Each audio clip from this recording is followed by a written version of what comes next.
Yeah, that's Oh, red. it's red right now. Push it on the left when you're changing it. Coming live on YouTube. Okay, we'll have to wait for our two. I thought they were just here. All right, Mr. Crawford, you are live. Good morning, everyone. Welcome to the Village of Ruidoso workshop meeting. We will have a call to order here shortly. We are taking a break after our village council meeting this morning that started at 8 o'clock. So if you can bear with us, we'll wait while we have two of our counselors will be seated shortly. So let's just take a quick break.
Have a moment of silence, and we'll do the Pledge of Allegiance and the salute to the state of New Mexico flag. So if you'll please stand with me if you're here.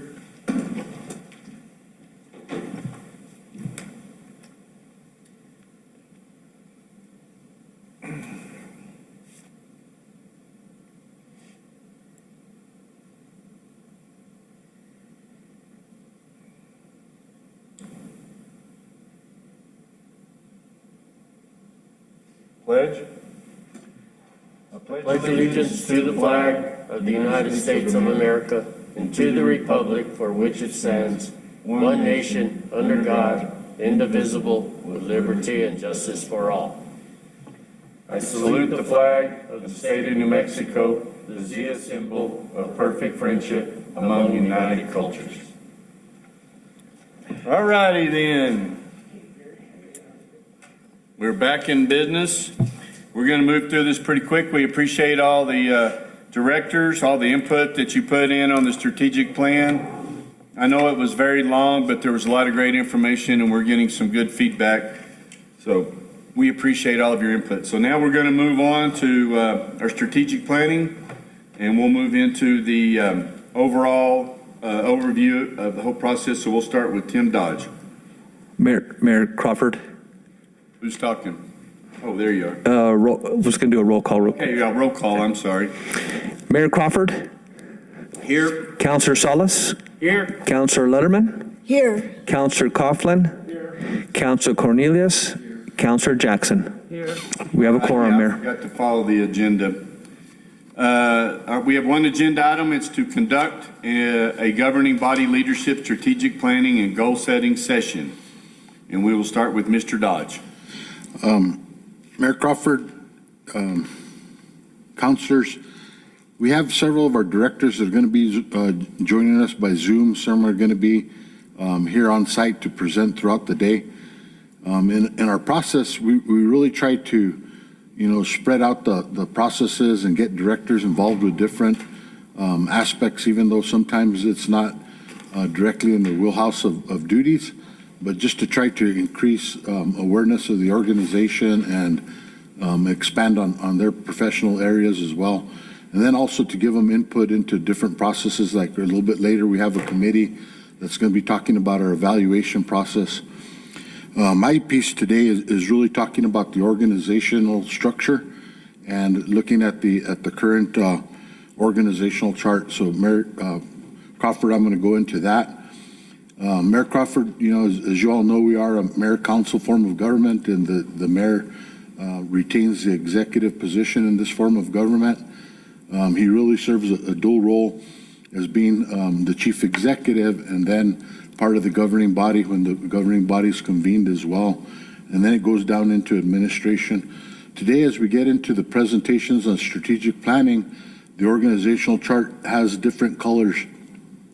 And those different colors represent the teams that we've been working in to, prepare for the strategic planning. The org chart that's presented to you is an interim org chart. We still have the org chart that was adopted last year, but this is how we're currently functioning within the organization. Moving on, again, it gets back, the next page gets into the citizens, and then it talks about the organizational, or depicts the organizational structure. The following chart with the clerk's office has been updated to, depict Mr. Sena as the interim clerk as we go through the evaluation process. And in that structure, he's also going to have our administrative assistant, Yvonne Bartz, working with him on some of the processes. The deputy clerk, Bertha de los Santos, working with him as well.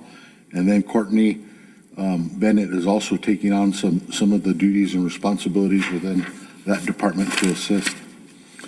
One of the things, Mayor, that I kind of want to highlight is, last year, one of our goals administratively is to really make sure that the admin aides were cross-training and can work in any of the positions. And I just want to point out that, throughout the year, that's one of our focuses. And then as we had our administrative aide out, a couple of weeks ago, Courtney and Jasmine and Samantha just jumped in and took over the responsibilities without us even having to ask them to. And they took a leadership role, and Jasmine and Samantha really helping out with the planning of this meeting and the mayor's State of the Village last night. So I just wanted to point that out, that some of those processes of cross-training have really paid off, and they were able to get in there. We certainly missed Yvonne, but those other people did step up and take an active role. So it's just great to see that kind of cooperation and cross-training and people taking ownership within the organization, and not saying, that's not my job, but saying, I work for the village here regardless of what the job is, it needs to get done. So I just want to give a special thanks to those people. Quick question, Tim, Mayor. Go right ahead. Tim, on the village clerk, because as we have Ron as our interim clerk, when that position is filled, will the projects coordinator stay under the village clerk, or? On the functions that are directly related to the village clerk's office, like answering some of the phones and helping process certain duties within that office, she will. But when it comes to capital projects, she's going to continue to follow the direction of the of Karen Gutierrez. So she's going to continue helping in that fashion. She is going to be taking on different responsibilities like helping to do scheduling or within the executive office. So it's kind of a dual role. Okay. And when it comes to like an evaluation, Karen Gutierrez is the lead supervisor. She'll be conducting the supervision of Courtney, but she will be, consulting with Ron Senna, myself, or the mayor on Right. different issues as it relates to our office. I just like how Ron oversees projects and stuff, and I'm not talking about the person, but the position would follow him, but, I mean, you covered it there with overlapping and sharing, so thank you. And Mayor, Councilor, on a lot of different areas, just depending on the expertise is how we're using people. When we're evaluating and looking at workloads, our capital projects coordinator has really came a long ways, and we've trained that individual to take on a lot of tasks. But at the same time, there's opportunity for her to help in other areas like answering the phones or scheduling or things of that nature, where it doesn't impact her current duties, but she can help to alleviate so we can be more efficient in making sure that we're utilizing the staff efficiently. So it's been working out great for us, and I think we've seen, quite a bit of improvement. And as we get into it, when we look, we're flexible like that and people are cross-trained, then it allows us to move the human resources to the areas that we need it. Right now, as we get into the planning, we're going to see that we're getting ready to jump from what was, I can't remember the figures completely, but we're talking about 6 million or so of capital projects last year. This year, we're moving into $20 million worth of capital projects.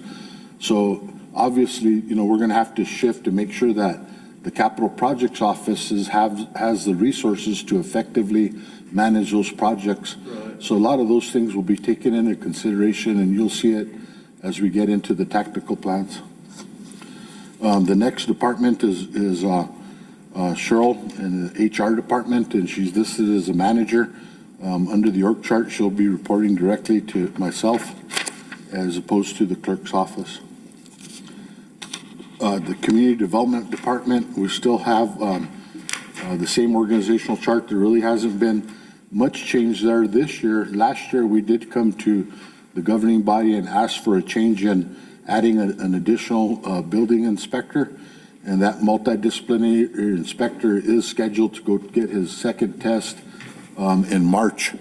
And Samantha will get more into those discussions as we're moving forward with the remodel of Village Hall and some of the attrition that's occurred in the finance department. The person that is serving, we have the short-term rental administrative position and the administrative aide. Samantha's going to make a decision of which of those two people she's going to start cross-training in the next couple of weeks up in the utility billing area and customer service area, so that we can combine those positions and have them working in a dual role, dual department type situation to create that one-stop shop situation. So Samantha's evaluating that. We'll be talking more about that. Tim, before you go on, sorry, but for Bill Powers, Roberto Lopez, and Kelsey Smith, there's just misspellings in the titles, in their job titles. Okay. We'll make sure that Samantha gets that corrected. In the police department, the only structural change that we have here is we have a deputy chief that's been added, and you all are aware of that. The chief will be covering in his section different, how he's going to administratively make changes and what his strategy is to working with his department and his structural changes.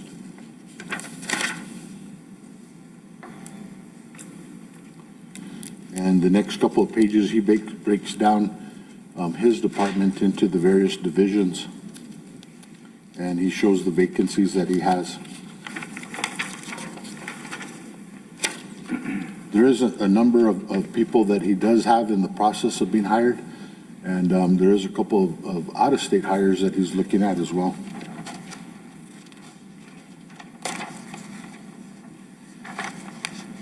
Dispatch center, you know, I know that there was some expressed concerns about, the pay and the competitiveness of the pay that was brought up by Councilor Letterman that we'll be addressing and talking about.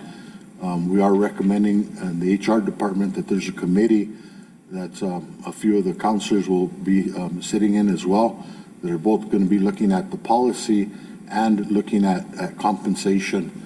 And, you know, we have a proposed process on how we evaluate that, and not just looking at the base pays, but looking at all the benefits and perks that go along with the various positions as well. The fire department, we haven't had any major changes. There has been some promotions and things of that nature throughout the year. Structurally, there hasn't been a big change right now. We had discussed last year combining the fire department with the airport and moving into a hybrid model with those two departments. That has been put on hold due to, going into COVID and then the budget restrictions that we put. We have opened up that department to hire the positions that were vacant at that time. That happened at the first review of the budget this year when we reopened that and evaluated that and allowed the rehiring of some of those positions. But as we move forward, we're going to continue to evaluate that structure, and our fire chief is going to be taking that into consideration of moving towards that hybrid. I know that they have some training coming up, and he'll be discussing that further in his section. On the forestry department, there really hasn't been any. Time out. Oops, I'm sorry. I mean, we went through the police department pretty quick, but what have we done, or what are we doing planning to, for recruitment? We were talking about lifestyles, all of that stuff. I mean, it's obvious from the org chart that we need more patrolmen, and on that. So have we made any moves in that area yet? Mayor, Chief Hooker will be covering that thoroughly in his presentation talking about recruitment and. So yes is the answer. Yes. That we are, okay, because I haven't heard one thing. I just was curious. Okay, go ahead. We were just moving pretty quick. Okay. And if you want me to go slower or. No, that's fine. I just wanted to know because we're going through the depths of the organizational chart of the fire department, but we went really quick over the PD. I just wanted to see if we were moving in that direction. Yes, sir. The forestry department, they've continued, their personnel's been pretty stable this year. There hasn't been any organizational structure changes within that department, so we are continuing as operations have been planned since over the last year. And in the library, there is a vacancy in the director position. Diane has been doing a great job over, the last, I would say, I'm not sure, 8-9 months, running that department with the modifications that she's had to make and the reduction in operations. And oftentimes, her department has helped with Ruidoso Safe. They've helped with some of the vaccine rollout. They've helped with organization of this meeting even. So there's a lot of times that they, even though they have modified operations, they're jumping in and helping in other areas. So there are some vacancies within that department that as we move forward into reopening, we need to consider filling. And some of these are budgeted and planned for positions. So that's adding to the overall cash balance as we move into the next budget year. Mayor? With the Ruidoso Library, and I do want to say that working with the board and Diane, I think she's done a great job. The board was wondering, and I know that we got a question last night, and it probably was from Tim Lewis, the board president, about opening. Do we, as a community, have to wait for the library the state libraries to open up, or can we, when we feel like it's deemed safe, can we open up without the State Library Association? I would like for us to go ahead and open. I don't know, is there, we were having this discussion last night, Tim and I, is it under the state's guidelines? Mayor, it's been a while since I've looked at the actual restrictions and whatnot. Before I would answer that solid, I would have to, do a reevaluation of it and then make a recommendation. We can do that fairly quickly. Okay. What I will do is we will, before the end of this session, this 2-day session, we'll have a recommendation worked out for you. Okay. The board was just kind of. No, and I agree with them. No, yes. Because I get lost in what's the health order says and what it doesn't say. I mean, it's been so long. So Tim will take care of that, and if we can open, I think we need to figure out what we need to do. And Mayor and Council, in any of the, for instance, in the state of the village, the first bullet point in that we put as far as reacting to the pandemic, we've talked about, how emergency management has stayed engaged through this whole process. So what I normally do is I kick it back to that original committee that evaluates it and then makes a recommendation to me. They look at the current public health order, conditions, everything as it relates to emergency management. And then they say, hey, Tim, here's a reopening plan on how we can do this. So that's kind of the process that we've been going through. And even with a lot of the events that, Parks and Rec, as we consider them, Rodney, puts together a reopening plan and consults with us. And then we say, yes, this event, whether it's the Christmas drive-through or Halloween, has met the opening guidelines, and we're going to proceed forward. We have had conversations with the Governor's Council, and when Mr. Bingaman was still acting Chief of Staff, where we were talking about some of these activities, and they said, you don't have to run everything by us. Just make sure that it's meeting the current guidelines. We don't want to have to say yes to or no to everything. Just follow the guidelines. So we'll ensure that we do that and make a recommendation. Thank you very much. Mayor, moving on to the Parks and Recs Department, that was one of the changes that we made this year. We made sure that, Rodney was looked at as a director. He's one of the individuals that does manage several different, subsections or departments. This year, the radio station is under his supervision. And then in addition to that, the convention center was actually added to his supervision again. It had been moved out when I was community development director, and then it was moved back in. And, one of the major reasons that I did that is as we move forward and consider events and whatnot, I think it just makes a lot more sense underneath that department to work directly with Rodney and all the different ongoing events that he does perform. So there has been, quite a bit of added responsibilities that Rodney has taken on. In addition to that, he has, worked on and put people in place to assist him in that area. The convention center, as we move forward, again, those employees have been repurposed into other areas and have done an excellent job. Just like I want to, recognize Jeff. He went from being an IT person here in the convention center and then just really working village-wide on IT and then taking the lead on a lot of this, modified meetings that were happening through Zoom and whatnot. So there has been quite a few changes in this department. Where does the convention center fall under Parks and Rec? I know, I don't see it either. I think it's been left off. I know on the subsequent pages coming up, it's listed under the director. I think we just missed a spot on it. Yeah, Rodney, if you could make sure that we add this to your, back into your chart. I don't see it here either.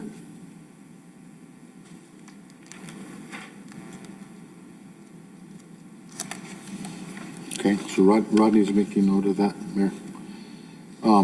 The next chart, he breaks down the seasonal employees and the WIBIT and pool operations. As we move forward, he'll be evaluating that and making recommendations as we move forward into the summer months. Tim, when do we anticipate making a decision as far as the operations of the WIBIT?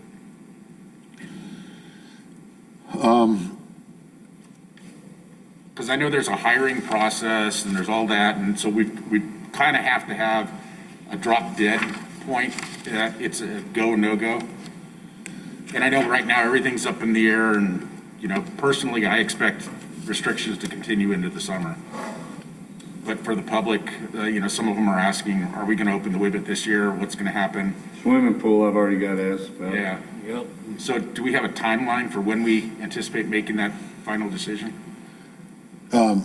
Mayor, Councilor, just from my perspective, in having, you know, operated those type of facilities and just all the logistical work that goes into it, I would recommend that we make a decision by the April meeting.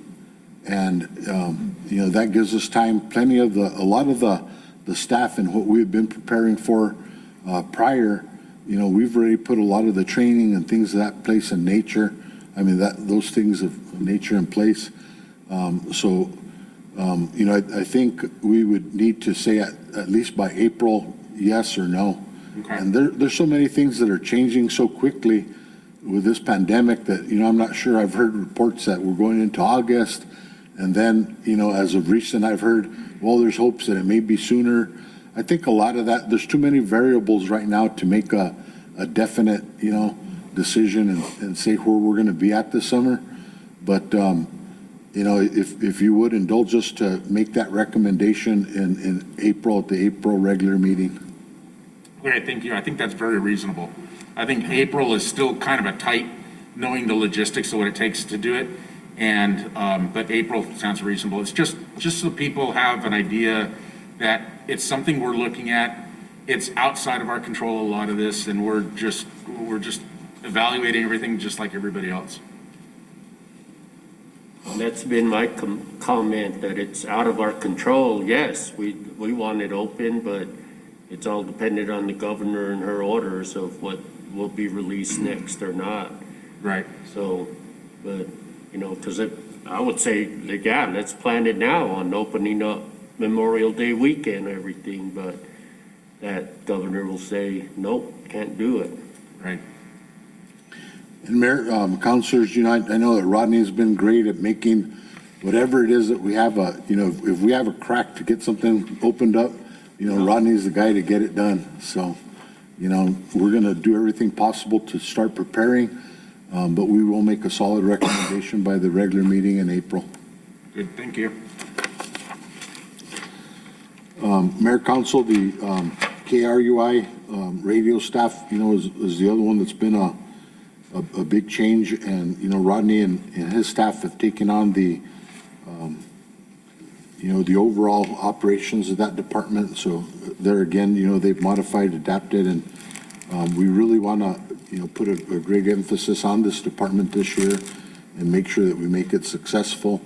I think it's been a great asset to the community. Oftentimes reaching out and engaging the public is difficult, but if we can really put an emphasis on the radio station as a communication tool, I think it's something that can not just be serving us as a communication tool, but an iconic type of operation for the community.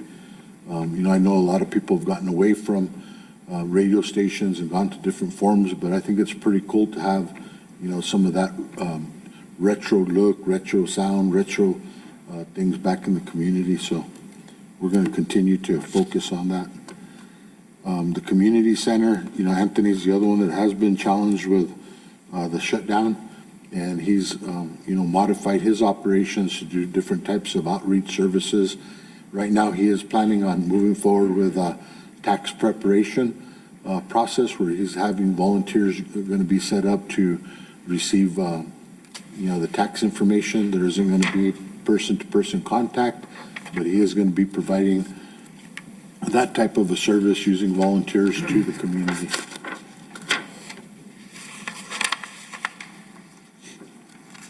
The convention center, we do show that structure here. The convention center manager position is a vacant position. The operations here at the convention center have been very limited. I think this is, the council meeting is really the only thing that is occurring here in other meetings now that we've relocated out of Village Hall. Bernadine has been serving in a dual purpose, working here at the convention center, and then she's been assisting as the admin aide position out at the airport as well. So that's another area where, she just stepped up and helped out, and we had a vacancy, and we're able to, cover two positions with one person because of the limited operations here and then the need out at the airport. Once the convention center gets back up and running, would that be possible as well, or will we have to look at hiring another administrative assistant? As we move forward, and the convention center opens back up, I would assume that she would be coming back here full-time just because of all the operational needs and whatnot. Okay. As we're evaluating the convention center manager position, and, that may be a function that can help in different areas and work with different departments. So we're still, Rodney's going to continue to evaluate that and then make recommendations as we move forward. And even a lot of the not a lot, but all the maintenance staff have been working in Rodney's department and helping with sanitization of the various buildings and things of that nature. So we're going to evaluate that. Oftentimes these employees, they come and they'll do a setup and they're working extra hours or after hours to get those setups or the change from one convention to the other convention going. So he's going to evaluate that whole process and see how he can work. One of the things that we've talked about within the departments, and it's just like with the snow removal, the streets gets out there, they do a great job, but then they're backed up by the other departments. Parks helps out, they got their assigned places where they got the sidewalks and parking lots, different areas. But the water department and the some of the other departments, even the fire department, and their normal operations change and help out with some of those functions. So that's one of the things that we're really trying to focus on, is not having any boundaries for employees as far as when it comes to a special project or it comes to, something that's occurring, everybody jump in and help out so we can be more efficient and effective, and people just aren't focused and say, no, that's not part of my job. So, it's worked great. We're doing everything we can when it comes to those type of operations to make sure that we're not taking resources from one department that are focused on the enterprise fund and putting them into doing efforts that are general fund operations. So we're aware of that. If they run into overtime, Judy has set up a special fund, for instance, like Ruidoso Safe, where different people from different departments are being, those resources are being reflected back to that Ruidoso Safe fund so that we're not taxing any enterprise funds for that type of variance in the way that we're operating. And it's worked great. It allowed us to, get employees working in different areas, and that in turn expands their knowledge of the organization as well. The streets department, we have had some people move up in that department, and I believe there's still a few vacancies that we're backfilling in that. There's a heavy equipment operator position and a maintenance worker. I thought we had filled one of those, but it might have been just as of recent. And then the street supervisor position, I don't believe that we have worked on filling that position, but there is a supervisor position that that Josh used to be in that hasn't been backfilled.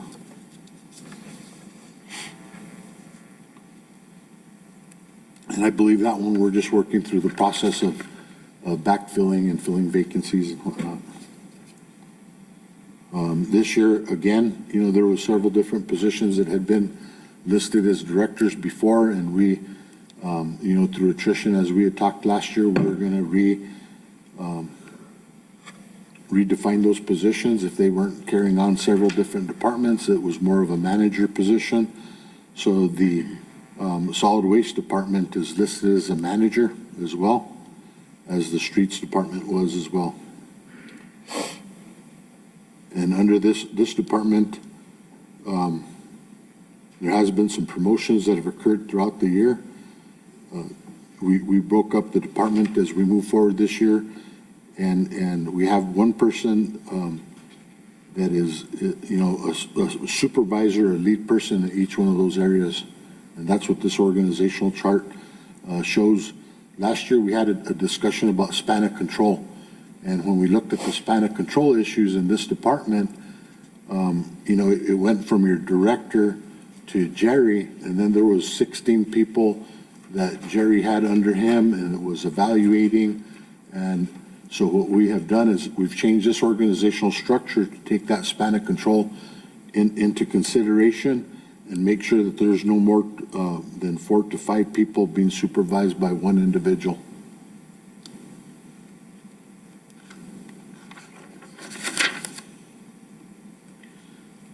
The next chart I have, Mayor, talks about the water resource division. We haven't had much movement in that area. We still have a lot of the same individuals in place. There are a few vacancies and some of the lower level positions. But Eric is the Director of Water Resources. We still have Isaac listed as a director, and he'll remain that way until we replace that position. Then our intent is to repurpose that as a manager level position. On the other side, on water production, we got Randy, and he was listed as was he listed as a manager before, Ron? Yeah, he has been listed as a manager previously and has remained that way. There's not too much vacancies or turnover or anything that's occurred in those departments. And as far as leveling and training, these individuals continue to do a great deal on that. With Eric, Adam, Karen, several of those directors, there's really been a good emphasis on some of the training and expanding knowledge and project management and things of those nature. So, those guys have worked with their improvement plans and have done a great job in making sure that we're gearing up for handling projects and whatnot. So with that, Mayor, I'll stand for any questions. Okay. Is there any questions of the manager?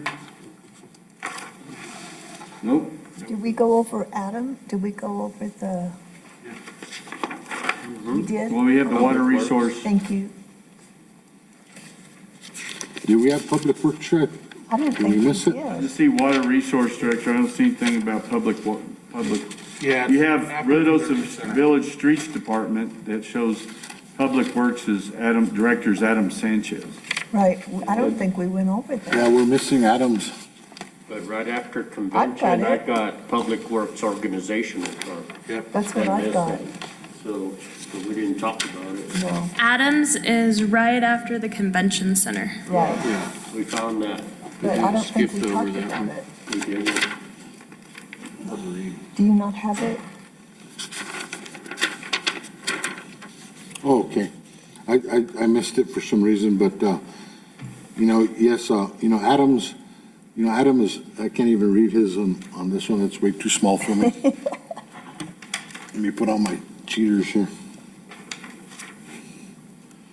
Adam does have a few vacancies with his department. The position that he was in previously isn't depicted on here.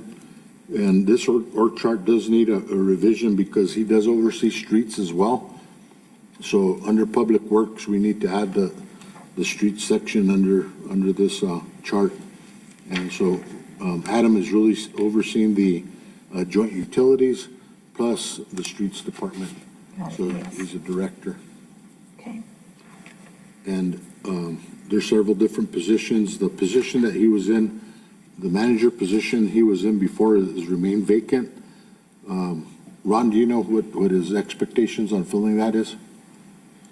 That department is under Ron's section. Mayor Crawford, members of the council, Manager Dodge, I believe Adam is working on that, trying to work on a job description and just a matter of moving forward with advertising that. But I will visit with Adam and try to get that completed quickly. Mayor, one of the other things that we haven't talked about too much, and I'm going to refer back to the main organizational chart, was Zach Cook. And I got Zach sitting over here next to me, but today you're going to actually see a presentation from Zach where we're actually going to have him start to do some in-house training with the departments. He's going to cover that shortly, but just to increase staff's knowledge in various areas of risk management and contract management and things of that nature. So we're going to start using Zach in a more active, proactive role on some of those type of things, and he's going to be talking about that. He has an improvement plan that he's going to be, or a tactical plan that he's going to be presenting today. I think that's a great idea. I like that.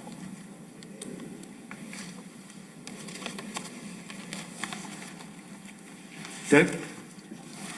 I Moving on apologize to for Ron. Excuse me? Are you done? Unless there's any further questions, Mayor. Good. So we'll move on to Ron. Good morning again, Mayor Crawford, members of the council. This will just be a brief presentation regarding the mission statement, any of our purpose statements. Last year, when we had our meetings prior to the strategic planning with our directors and managers, we did discuss more on the mission statement and at that time vision statements, and so we had more dialogue and more just finding ways just to look at these. During this strategic planning session, we did a brief review. We have the existing one that was on there last year. We still have that on there as our mission statement. That's a key that we're going to use again this year, and also on the vision statement. Last year, we had also mission statements that were provided from each department, and Councilor Coughlin had a recommendation during our strategic planning session to change that to purpose statements for each department. So that's what we did. And with the final strategic planning document last year, we did change to that. And we have provided copies of the purpose statements for each of the departments. We have also included for the radio stations also listed in there. So, last year, just a brief from last year's session is just provided, staff provide the importance and benefit of the vision and mission statements and purpose statements, and how everything should be tied back to the mission statements. Just going back, the mayor and I, we sat in an employee interview last week. I believe it was Friday, Mayor. Yeah. And, just my thought, we're talking to this individual that's applying for one of our departments, and we did, in our conversation with him, we did provide organizational core values to this individual, just the integrity, to be moral, sound, honest, and professionalism, to conduct themselves, be responsible, be respectful, teamwork. We discussed that a lot with these individuals, is teamwork. Service, we want to provide as guardians of our community's health and safety, and also leadership to set the standard on and off duty. And that's something that we lead by example. We're wanting to let all from the top to the field workers is let everyone know that we do lead by example on and off the job. So as village employees and part of the organization. So at this time, if anyone has any other questions regarding the mission statement and the purpose statements, I will stand for any questions. I'm just impressed that you listened to Councilor Coughlin. Some people do. Yeah, some people do. Mayor, if we don't mind, Ron, could you at least read the mission statement? Because there are people listening that may not have the book. Sure, you bet. So the mission statement for the Village of Ruidoso is, the Village of Ruidoso is dedicated and committed to provide friendly, innovative, and quality government services which will promote a healthy and safe environment while enhancing opportunities for all citizens and visitors who live, work, and play in nature's playground. And then our vision statement is living in nature's playground. And Mayor, and I just wanted really to revisit that to make sure that that is still appropriate for the governing body. I didn't want to go into the whole exercise and try to redo that, because I know that this governing body has put up a tremendous amount of effort in the past of putting this vision and mission in place. And we just wanted to acknowledge that you still concur, and that still is the vision that you are giving direction on. I mean, I certainly agree with it. I'm not going to speak for everyone, but I think that we worked long and hard on this. And so I believe it's still appropriate today. I agree. Although I do miss the old, I don't know, our motto of Playground of the Southwest as well. I love that one too.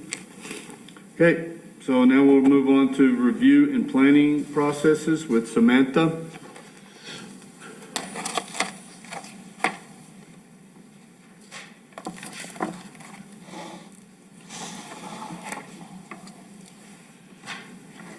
Yes, we can see you. Can't hear you. Can't hear you. I'm preparing to screen share. There you go. Okay.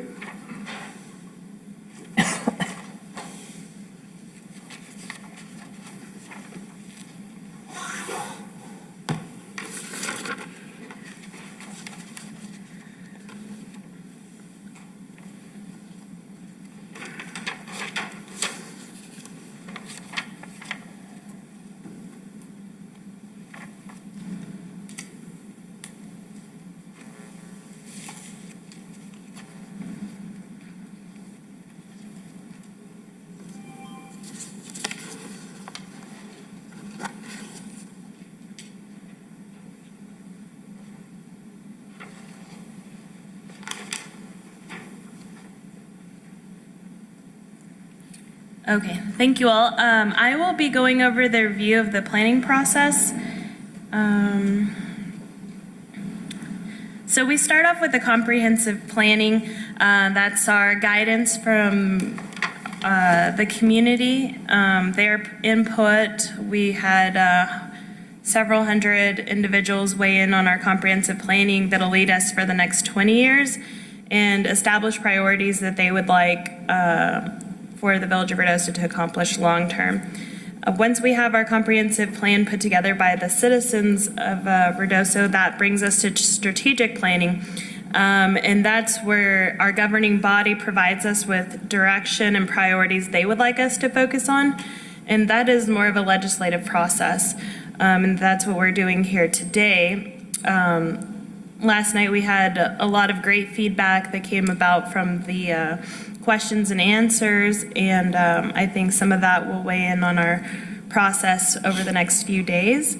Once the directors and managers receive their guidance from the next 2 days from the governing body, we'll be able to update our tactical plans that we've prepared in draft form for you all, and detail out goals and resources needed to meet those goals, along with projects that we plan to accomplish. Some of the goals are multi-year goals, but in the near future. So we'll either start new goals or continue goals from our strategic planning process from last year. So within our comprehensive plan, we had our guiding principles that have kind of set the tone for strategic planning. Our residents, we want to support them. Everybody keeps reiterating that they want to enhance and maintain our small town feel, treasure our natural resources, our water, and specifically our lakes. improve utilities and infrastructure, more recreation, and diversify. And I think since this was prior to COVID, stabilize the economy and help revitalize. So I think that's going to set the tone for 2021 as well. We were hearing a lot of that last night. So our strategic planning, I apologize, I did not enter the survey results as it says at the bottom, but we're confirming priorities, assigning responsibilities, and we are not exactly allocating the budget, but kind of getting the framework in place for our budget process coming up in the next couple months. So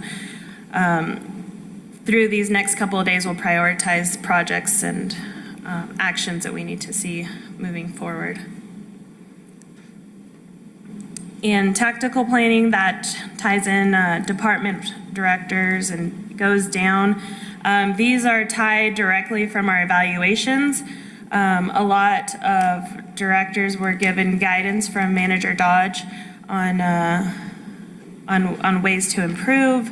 So we were able to bring that forward into our department tactical plan and implement that into our goals and set milestones on how to achieve those goals, and just kind of put a schedule together to keep us on track so we can update those tactical plans throughout the year.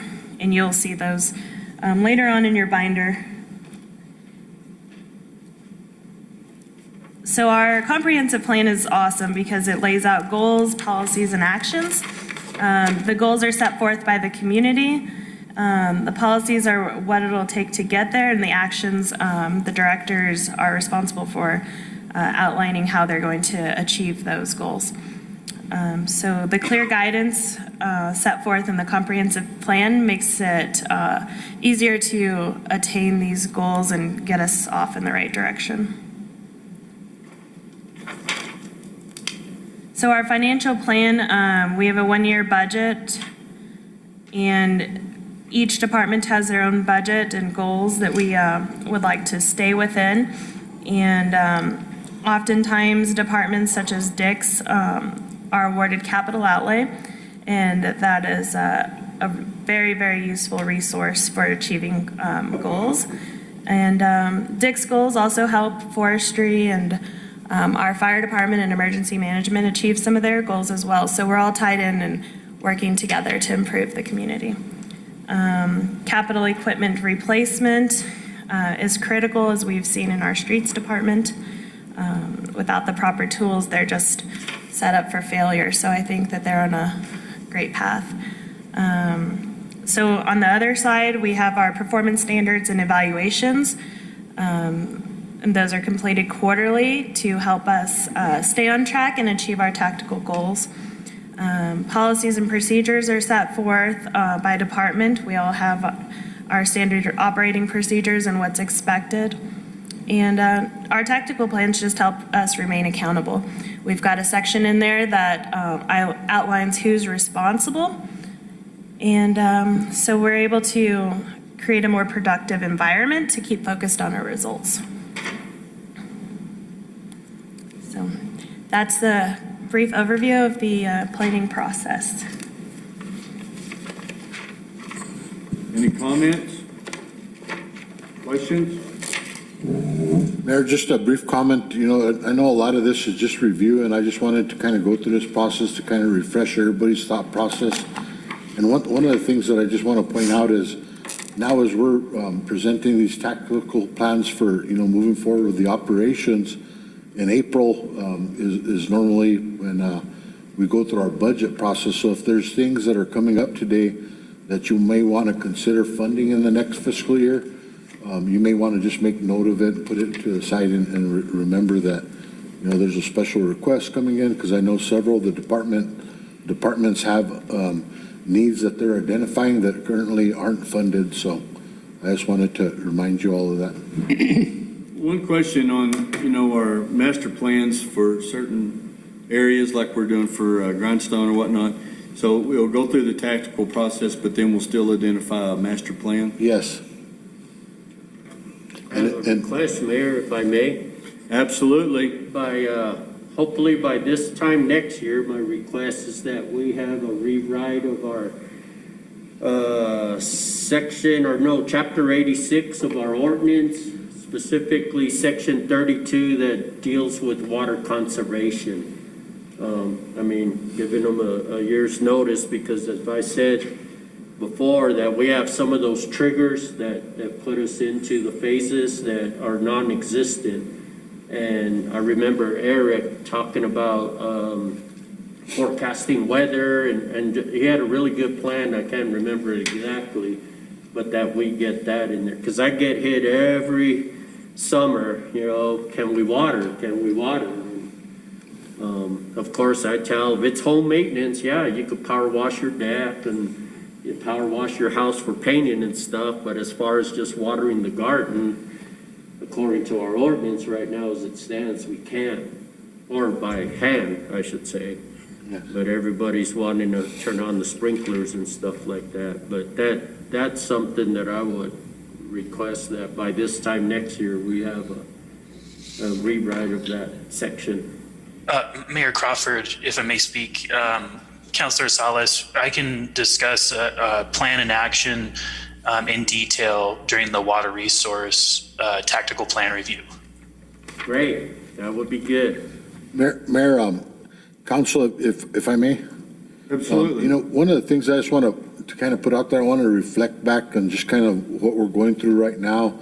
And, I've oftentimes, and not just for you all, but for some of the public or some of the employees that may be listening in, and kind of getting back to, civics lessons and whatnot. We're a layer of government, and just like the village of Ruidoso has our judicial branch, our legislative and our administrative branch, a lot of the process that we're going through right now is very similar to the different levels of government from federal and state. And, and I just want to put that in that content so that people understand that the strategic planning process is kind of our legislative function as we're moving forward, setting the priorities. This is you all giving us direction and input into the operations, and if there's any modifications to that. And then the second part of the legislative process, which the governing body controls as well, is the budget process. So feel free to, these are proposals that your technical staff is putting together, but as you see that there needs to be change, the legislative branch is the one that sets that overall guidance. So the input on the water part, Councilor, that's great. As we set those goals, we'll make sure that we incorporate those thoughts in. And, so thank you for that. And I just wanted to kind of give that kind of an explanation. So I've had a few people say, well, how does this, what's this structure and why are you guys doing it this way? And, this is really a tactical plan to make sure that the operations that we're, as administration, are going to be moving forward with, that is lining up with the direction given by this governing body. Agree. Okay, thank you, Samantha. Next will be the review of the evaluation process and recommendations. Evaluation Committee, Dick Cook. Mayor, Council, appreciate the opportunity to present this. As you know, last year we changed our evaluation process, and this presentation is a summary of what we found this year and maybe where we want to go in the future. But I went through a couple of slides here as a review. Our comprehensive plan is a 20-year plan that's actually describes our desired future condition of what we'd like the village to be.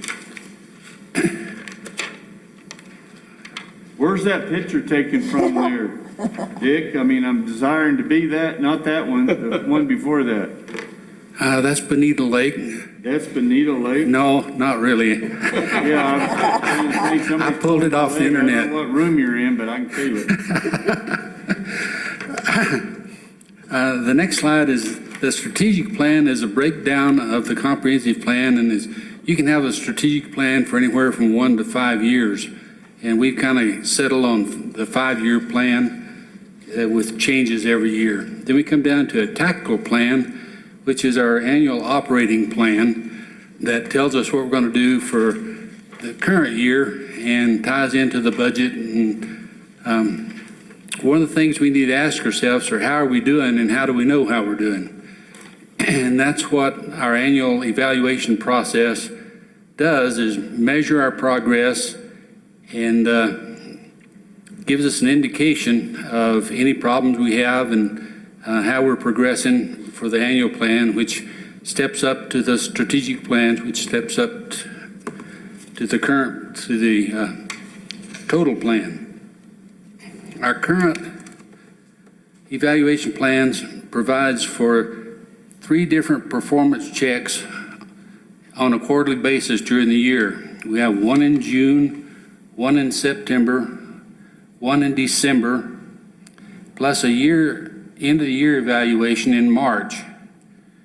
And our organization, Tim, is set up to cover the span of control for making evaluations pretty close to the guidelines that the incident command guidelines have, which is supposed to be the most efficient supervisory structure. We have 2 different forms, one that's for an employee and one for supervision. Our quarterly evaluations form is the same for employees and supervisors, and the yearly evaluation form is there's one for employees and one for supervisors. And the supervisor one goes into a little bit more of a management evaluation, plus goals, plus that are tied to the budget and those kind of things.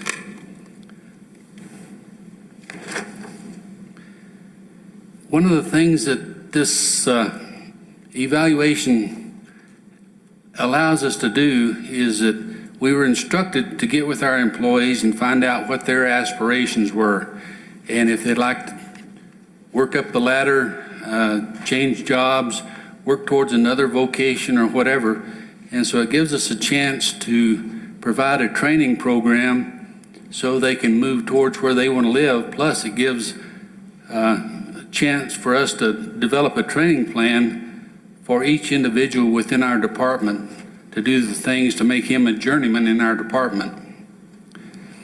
It gives the supervisors expectations for the employee performance for the next quarter. And so it's a short-term thing that we set up what we expect of the employee for the next quarter. And then it gives him a chance to have a written feedback for his evaluation and anything that he thinks that we need to do for him or that he needs to do differently. And then we have a next level of review, which sometimes it goes to a manager and sometimes it goes to a director and sometimes it goes to to Tim or Ron. And our review committee and the evaluation committee is comprised of me, Darren, Cody, Joe, Cheryl, Judy, and Adam. And it's a pretty good cross-section of directors. And during our discussions, we decided that we like this process. It's simple, easy, straightforward, it's efficient, and we think it's effective. And we did make a recommendation. Some of the forms for some people, if you didn't have the right software, were a little hard to fill out. And so the forms actually are already in PDF and Word formats. One of the things that the committee, some of the people were having trouble with is there was a week set aside for each different category, managers, supervisors, directors, etc. And sometimes, particularly in the fire department, police department, they were having trouble fitting their evaluations within that week because of people being off and their schedules were kind of weird schedules and things. And so one of the things that the committee recommended is that we go ahead and rate the directors and the managers during 1 week and then give the directors the latitude of when, during the rest of the month, that the other evaluations are done, just as long as they're all done within the month that they're supposed to be done in. Excuse me, Dick. So Tim, I get, we went away from the date of hire to do their annual appraisals? Counselor, what we've done is on the date of hire, we do an interim evaluation so that they start off and we set the goals and objectives for that employee for the next 3 months. Okay. And then, yes, we have gotten away from the date of hire, although it's documented on the evaluation form. So when they do hit that annual evaluation, there's a recommendation made on whether they're retained or have met the goals and objectives in that year's period. So we've worked in elements to make sure that we're still the various policies that that trigger date is valid for are worked into this process. So throughout the whole village, we have 200 evaluations going in 1 month. Yes, I don't know about that. That's what I said. I don't know. it's been very efficient and to date, and just because of the simplicity of how we do it, 100% of the employees have been evaluated 4 times this year, and it's a very simple process that takes a very short period of time. Right now, we still have a couple of employees that are waiting for their last evaluation, but it's been because of COVID or other reasons that's been pushed out. But, they have been, the committee and the directors feel that this has been a very effective process. It makes it a lot better than what we used to do where, you would forget the documentation. That's one thing that they're doing now is documenting, so that you have these things instead of like what was taking place previously. We would have once a year or twice a year, and then, a lot of the transgressions or things that needed to be improved on were wiped out or overlooked or whatever. So now then we have implemented the 30-day training schedule on new hires. The 30-day training schedule is something that Cheryl will be talking about in her plan. There was some problems rolling that out this past year. Okay. But, there is Cheryl will be covering that as we get into the HR. That's where they're talking about the span of control. Each supervisor, manager, whatever, only has a limited amount of people. Before, if you remember, like Parsons, he had 30 or 40 people he was supposed to be evaluating. Impossible.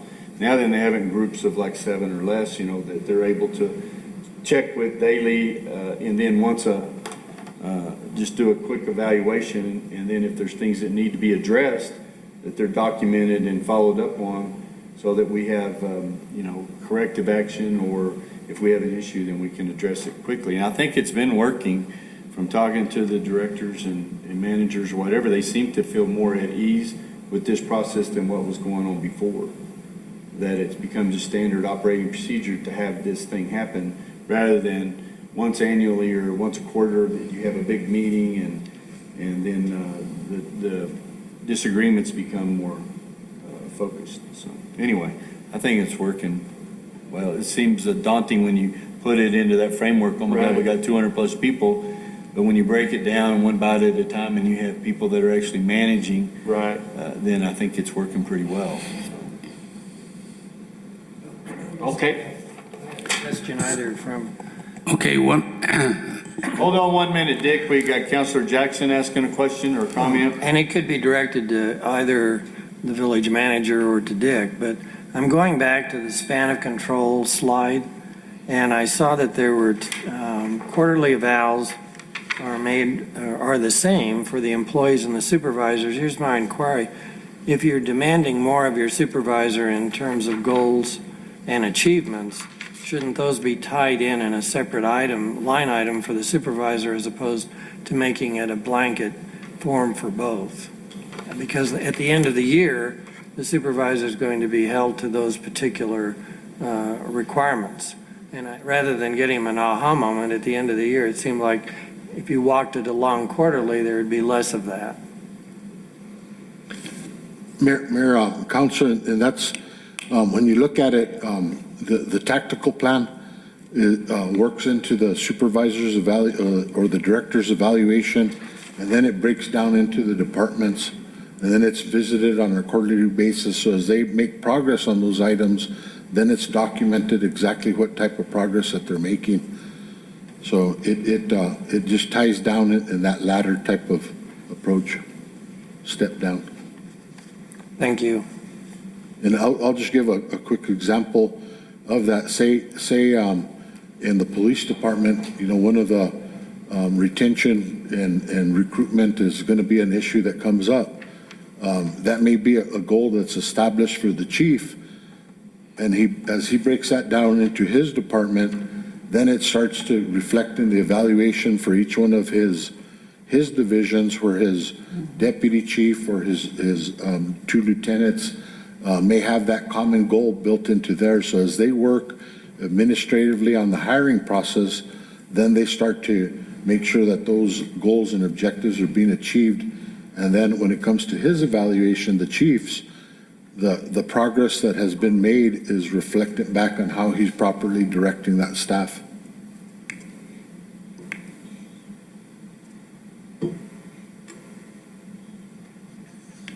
Does that make sense?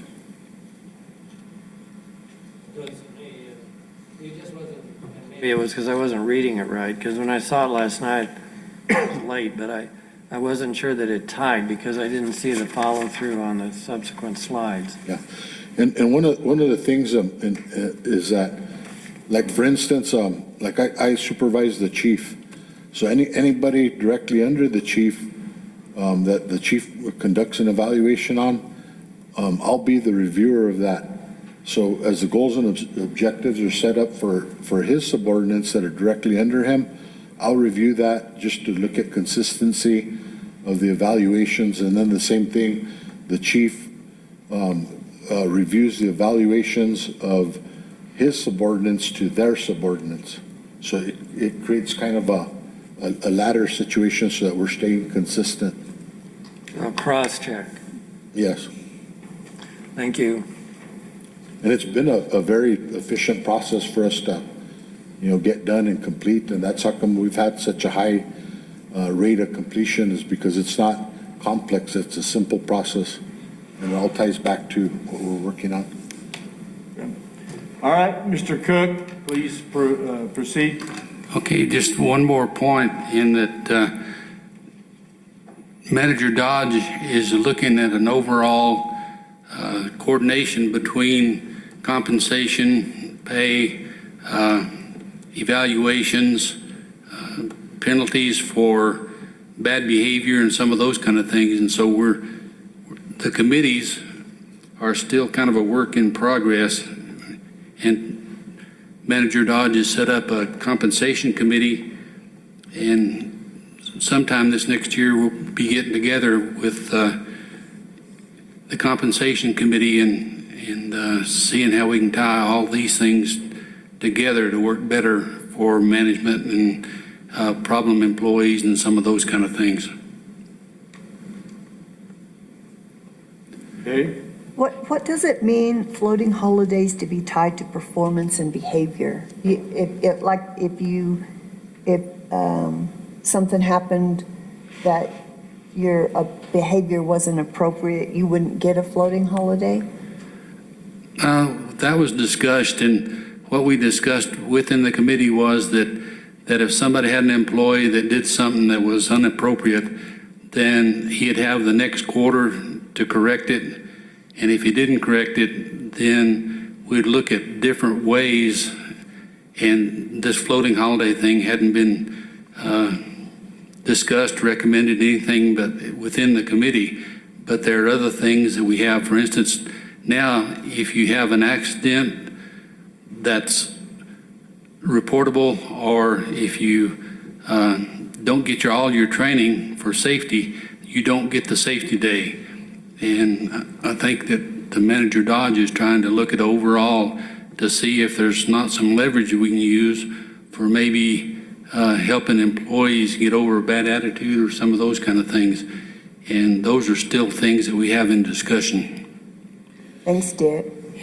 Mayor, Counselor, if I may, as we move forward, I think I've talked to several of you about different committees that we're trying to form, and there'll be representation from the governing body. And for instance, on the compensation, there's a lot of different little perks that are given throughout the year. And, I think from, direction from the mayor, he really wants us to take a look at those compensations and make sure that somehow some of that's tied to performance. So this committee's recommendation will be moved to, the compensation committee and for consideration as they move forward. And then, of course, we need to make sure that we're tying it, back legally and it's legally sound how we move forward. So, it's a process that it takes us to actually go through, but this will be a committee recommendation moving to the other, deferred to the compensation committee. Okay, thanks, Tim. Anything else, Dick? No, sir, that completes my presentation. Okay, thank you very much. Mayor, and if I may, as we look at some of these procedures, and, I've had conversations with Councilor Coughlin as well as far as the tactical plan and things of that nature. As you see it, the same forms being used for different type of processes. So that makes it easier for somebody to recognize, like the tactical plan process, that same form we use for the improvement plans if we're working on a special operation or whatever it is that we're doing. So it becomes easy. Right now, and even as we look at the policies, that's the other committee we're going to be touching on as we move forward with the discussions in the next couple of days, is the policy committee review really needs to look at our personnel policy. When we look at, and I'll just use the time for example, how time applies when a person is either being called back or, working overtime or whatnot. It's real difficult for each department to administer that because the way that it's worded, it gets real complicated. So the application of it is technically difficult, and it creates a lot of confusion and problems when you start to look at all the different departments and the variances and type of operations that we're undertaking. So I just want to kind of reflect back when we're developing policy. It needs to be as much as possible simplified so that it's easy to administer.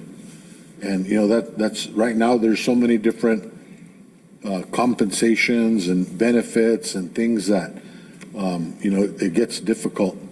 And when you're starting to make sure that everybody's treated fair and equitable, it's difficult to administer. So. Okay, we'll move on to review of the comprehensive plan. Samantha?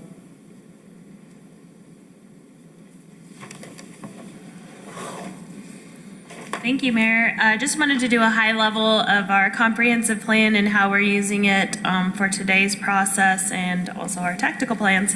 Our comprehensive plan is basically the framework to guide us from our citizens, to provide a vision and goals for our governing body, to filter down to our tactical plans by department. And our tactical plans are made up from the appendix portion of the comprehensive plan. All of our goals are tied to the implementation matrix, and we've used that to create the columns of our tactical plans, the goals and actions, next described by the steps that need to be taken, who's responsible, the timing that it'll take. A lot of these are approximate because they can be multi-year goals. And also, some are tied to funding. So we'll have to ask for funds to be allocated in order to be successful in meeting our goals. This ability to put the community's vision in action has given us a leverage in order to be successful as a entity as a whole.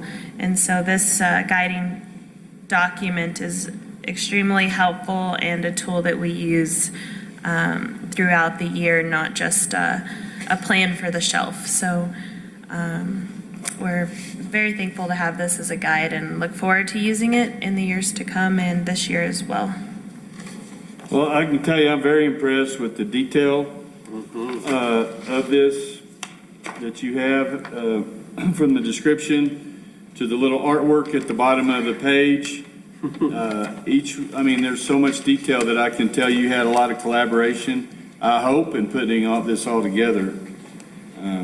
Absolutely, the directors were amazing throughout the project, and it was really fun to work with them to see where they are with achieving their goals and also sharing my progress, and just having Judy weigh in as well from the financial aspect. It was a great collaboration effort. I want to thank them. A lot all. of work has gone into this, and it's appreciated, and I think it will help us to be very successful. Does anybody have any questions of Samantha or comments? Sam, do you have anything else? No, sir, I do not. Yeah, well, this is pretty impressive. Very. We'll move on to the village adopted 7 strategies to guide our efforts and resources. Those strategies were financial stability, sustainability and maintenance of infrastructure investment, vibrant and sustainable economic development, enhanced community collaborations, public safety, engaged and energized workforce, and environmental sustainability by Mr. Eric Boyda. So, Mayor Crawford, councilors, I'm Eric Boyda, the Water Resource Director, and was asked to guide us through this work discussion to get a definition of what these strategies mean to the governing body. So the 7 strategies were adopted to guide our efforts and resources, and as the governing body and directors and village manager develop these tactical plans and strategic plans and implementing our services, we should keep these 7 strategies in mind. And so Mayor Crawford already read off the 7 for me, so we can go past this. So we'll go into an open discussion about what these strategies mean to you. We'll take each one individually. I really encourage the governing body to be just open. We've got a lot of time to do this, but there is 7 to discuss. Also, I'm going to be typing down what this means to you guys in this box. And you guys will learn to stop asking me to be part of your spelling bee teams whenever those come start up again. So if you get too cringy at my spelling, just cover your eyes for a little bit, and we'll move forward from there. So the first one is financial stability or sustainability. Does anyone have a good kind of thought of what that means to you? This is Jackson. It's pretty simple for me with other organizations. No margin, no mission.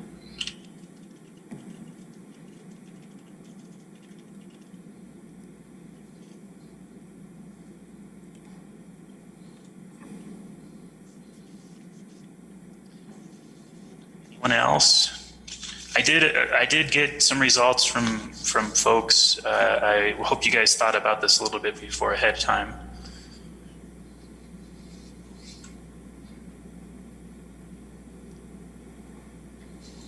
Eric, I gave you my answers. Do you want me to read them for? Not especially. Okay. So Susan let's- had mentioned that we should strive to keep our bond ratings as high of a standard as possible. Yes, that was one. And Eric, you've got mine, this is Tim. I don't mind you reading my answers. Okay, so Tim had discussed making sure that when we're selling a product, that it covers not only the expenses, but creates a profit that we can invest in the future. Mm-hmm. no margin, no mission. That's right. Profit is not a dirty word. Eric, go ahead and put mine down because I wasn't able to print them and I didn't write them down. Okay. part of it is to be an open discussion, so Okay. we'll add these together. Okay, thank you. Expenses.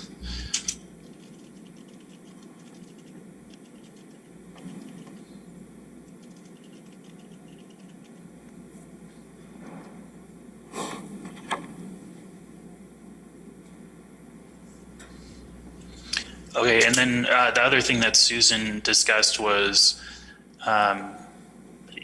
basically having financial stability to have match for various grants. And a rainy day fund. Yeah. Or should we call it a COVID fund?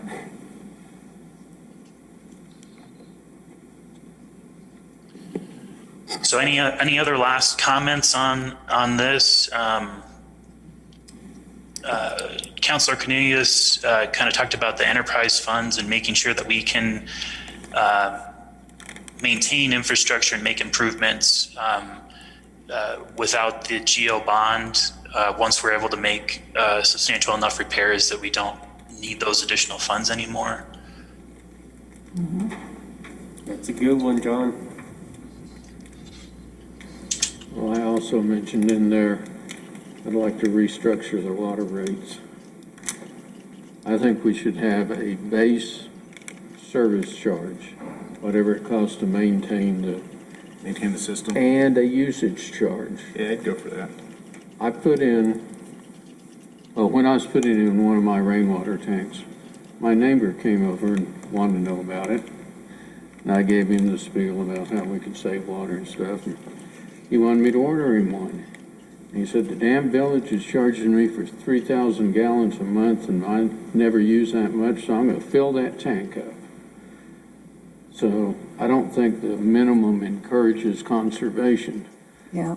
I know we have to have a base in there just to maintain it, but then if you got charged by your usage without having 3,000 free, would come out better. It would encourage people to conserve water. I don't think we do now. Oh, and Counselor, I've heard very similar comments from people that, if they're not, they're going to do everything they can to use their water. Yeah. Okay, I think that you guys are all pretty good with the financial stability. Any last comments? So we'll probably sum it up with Jackson's no margin, no mission. Okay, the next section is sustainability and maintenance of infrastructure investment.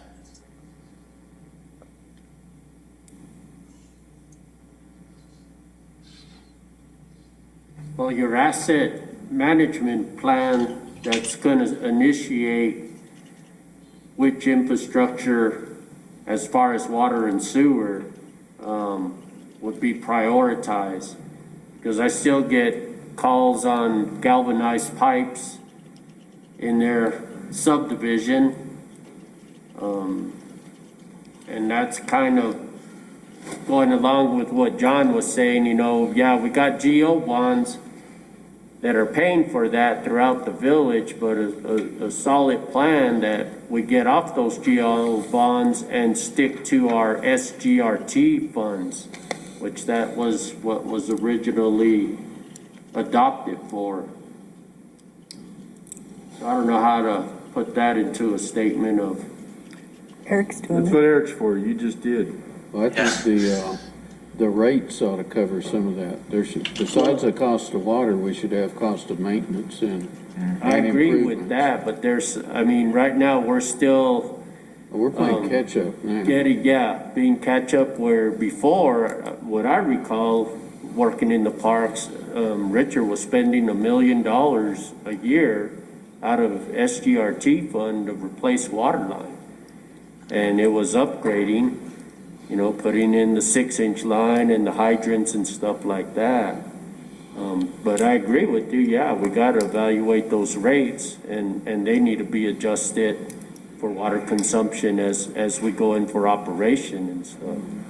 And Mayor Crawford and Councilor Salas, specifically tied to the water utility, we've been spending a lot of SGRT funds on water production, and it's kind of what the mayor talked about last night in the switch over from the Rio Ruidoso diversions to Eagle Creek. And with some of that production increasing, we're going to start using more of the SGRT to install water lines. So we haven't planned out the budget yet for this upcoming year, but I imagine that we'll have some components of water line replacements at SGRT this year. And Eric, I'm sorry, go ahead. No, And Eric, I know in the asset management plan that you're working on, we will have lifespans, will we not, of certain equipment, and so we can start looking at building in replacement models and things like that. Will that be a big part of that? And so Planned replacement. yes, and so I know that will need to be figured into that. So I don't know if that's in the rate or if that was concentrated more in the SGRT or whatever, but those are things I think that we're asking about is on the rate study, obviously, and we've done one before, thought we did a great job and we learned. So by having a planned replacement of assets, we can improve budgeting process and reduce on-plan outages. That's another one. We'll be able to plan a replacement versus having to shutting down something for a pump failing in the middle of 4th of July weekend or something. Councilor Coughlin, you had mentioned that we should kind of strive for asset management plan for the whole village. So maybe I should put that here. Yeah, that's good. Yeah, I mean, when we're talking infrastructure, as we talked about earlier, infrastructure includes our personnel, it includes our computer systems, it includes our buildings, it includes everything that we have. And it seems like a while ago, especially, we just waited for things to break, and then it became an emergency before we'd fix them. And I think we need to, like you just alluded to, we need to be maintaining those, know what the life of that item is, and replace it before it fails and creates an emergency. And then we're out there 4th of July ripping up the roads and have all our crews getting overtime and spending time away from the families replacing something that should have been dealt with. Yeah, we need to be proactive instead of reactive. Yeah. We want to have fire prevention instead of fighting fires, those types of things. Well, I think that's exactly what this is asset management's going to do. And, it's like John, I think, just said, we're coming through a stage where we're playing catch up constantly. And this is how once we get into this, that we can have one foot on both pads and eventually switch over to sustainability, maintenance, asset management. And I think, when we look at budgeting, we need to look at setting aside a certain amount every year to go into a fund to do this, to be doing the replacement that we need, to do the maintenance that we need on certain things. But I think it really is so much more than just our water and wastewater system, that we need to look at everything across the entire village. Yeah, the roads. Yeah. Roads, sidewalks, those kinds of things. It seems like we're always being reactive, and I would like us to be a little more proactive. You're starting to sound like some of those cards and letters I've been getting. Why aren't y'all doing something? I don't mean it like that at all. Well, I know. But I mean, that's what we've been doing, and that's what this is all about. And I agree that it needs to be more than just water. Yep. From our sidewalks, our streets, our light poles. I'm always amazed at how we're able to replace some things and new things show up that we haven't planned for, but we seem to get them sometimes. But I think that you're right. No, I think we're in much better shape than we were 10 years ago, as far as that goes. And it takes time. You can't come through with a broad brush and get everything up to a snuff where then we can just go out and maintain it. It's going to take continual investment. There's still a ton of galvanized in the ground that has to get replaced at some point, and those geo bonds help with that. It's just the cost of doing all this keep climbing every year. So no, I think we're doing a great job at doing it, and we're making progress. But it's not to say that it's going to be taken care of anytime soon. Mayor Crawford, if I may, you know, when a lot of the discussion you're talking about is evolving around the asset management, and as you recall, you know, if you want to start moving towards village-wide asset management, there's 5 elements, and we need to make sure that we're working those 5 elements into, you know, start developing that as part of the organizational culture. And then that way, you know, instead of trying to take on a big project in 2 months to get that accomplished, you start working those elements into your management practices. So, you know, I think what we want to do here is make sure, Eric's already typing it in, so that's great. I think we need to make sure we work that into our organizational culture, those 5 elements. Well, and I think in some aspects, we've tried to do that with like workforce housing, affordable housing. But, you know, when we hit roadblocks, we need to make sure that we're still focusing on it. Because it's easy to talk about it, but application is going to be the difficult part, finding the money, keeping the money, leaving it alone, which programs to use it for. And like last year, one of the elements that we talked about was level of service, if you recall. So, you know, that's one of those elements. So how do we continue to make sure that we're starting to work that into our operations, you know, those 5 elements? Can you repeat those 5 elements, Eric? It's asset inventory. You always love to test me about these 5. There's the criticality, level of service, life cycle costing, and long-term funding. What was number 4? Criticality. Nope, that was number 2. Oh, I'm sorry. So current state of assets, level of service, criticality, life cycle costing, Here it is. and long-term funding. So life cycle costing is kind of a lot of what we've been talking about in having planned maintenance and maintaining assets until it's cheaper to replace them than to maintain them.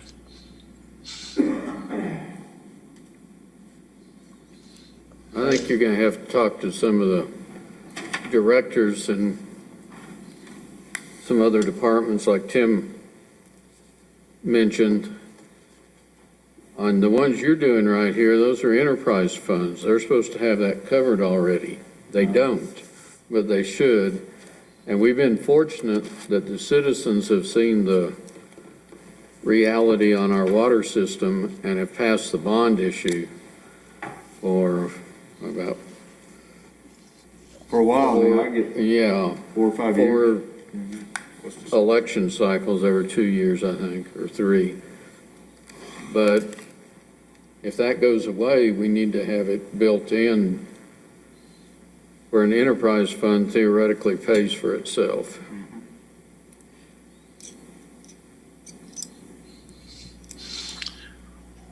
Okay, so I think for the sake of keeping on schedule, I think we covered this section pretty good. The next section is vibrant and sustainable economic development.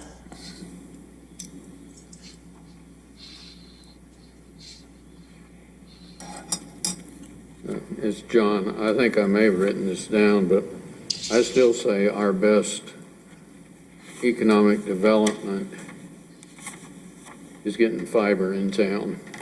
That we're getting it in the village buildings. Hopefully that can act as a trunk line. We don't have much water. We've got lousy transportation. Manufacturing probably isn't going to happen here. But there's so many people, well, there's even more people working from home now. But there's always been a pretty good percentage of people that can do it. And some of these computer IT jobs pay really well. All they need is a house and high-speed internet. Now, if you're recruiting out of Southern California, we look downright reasonable on all our prices. Oh, yeah. I think that would be a a good place to start recruiting.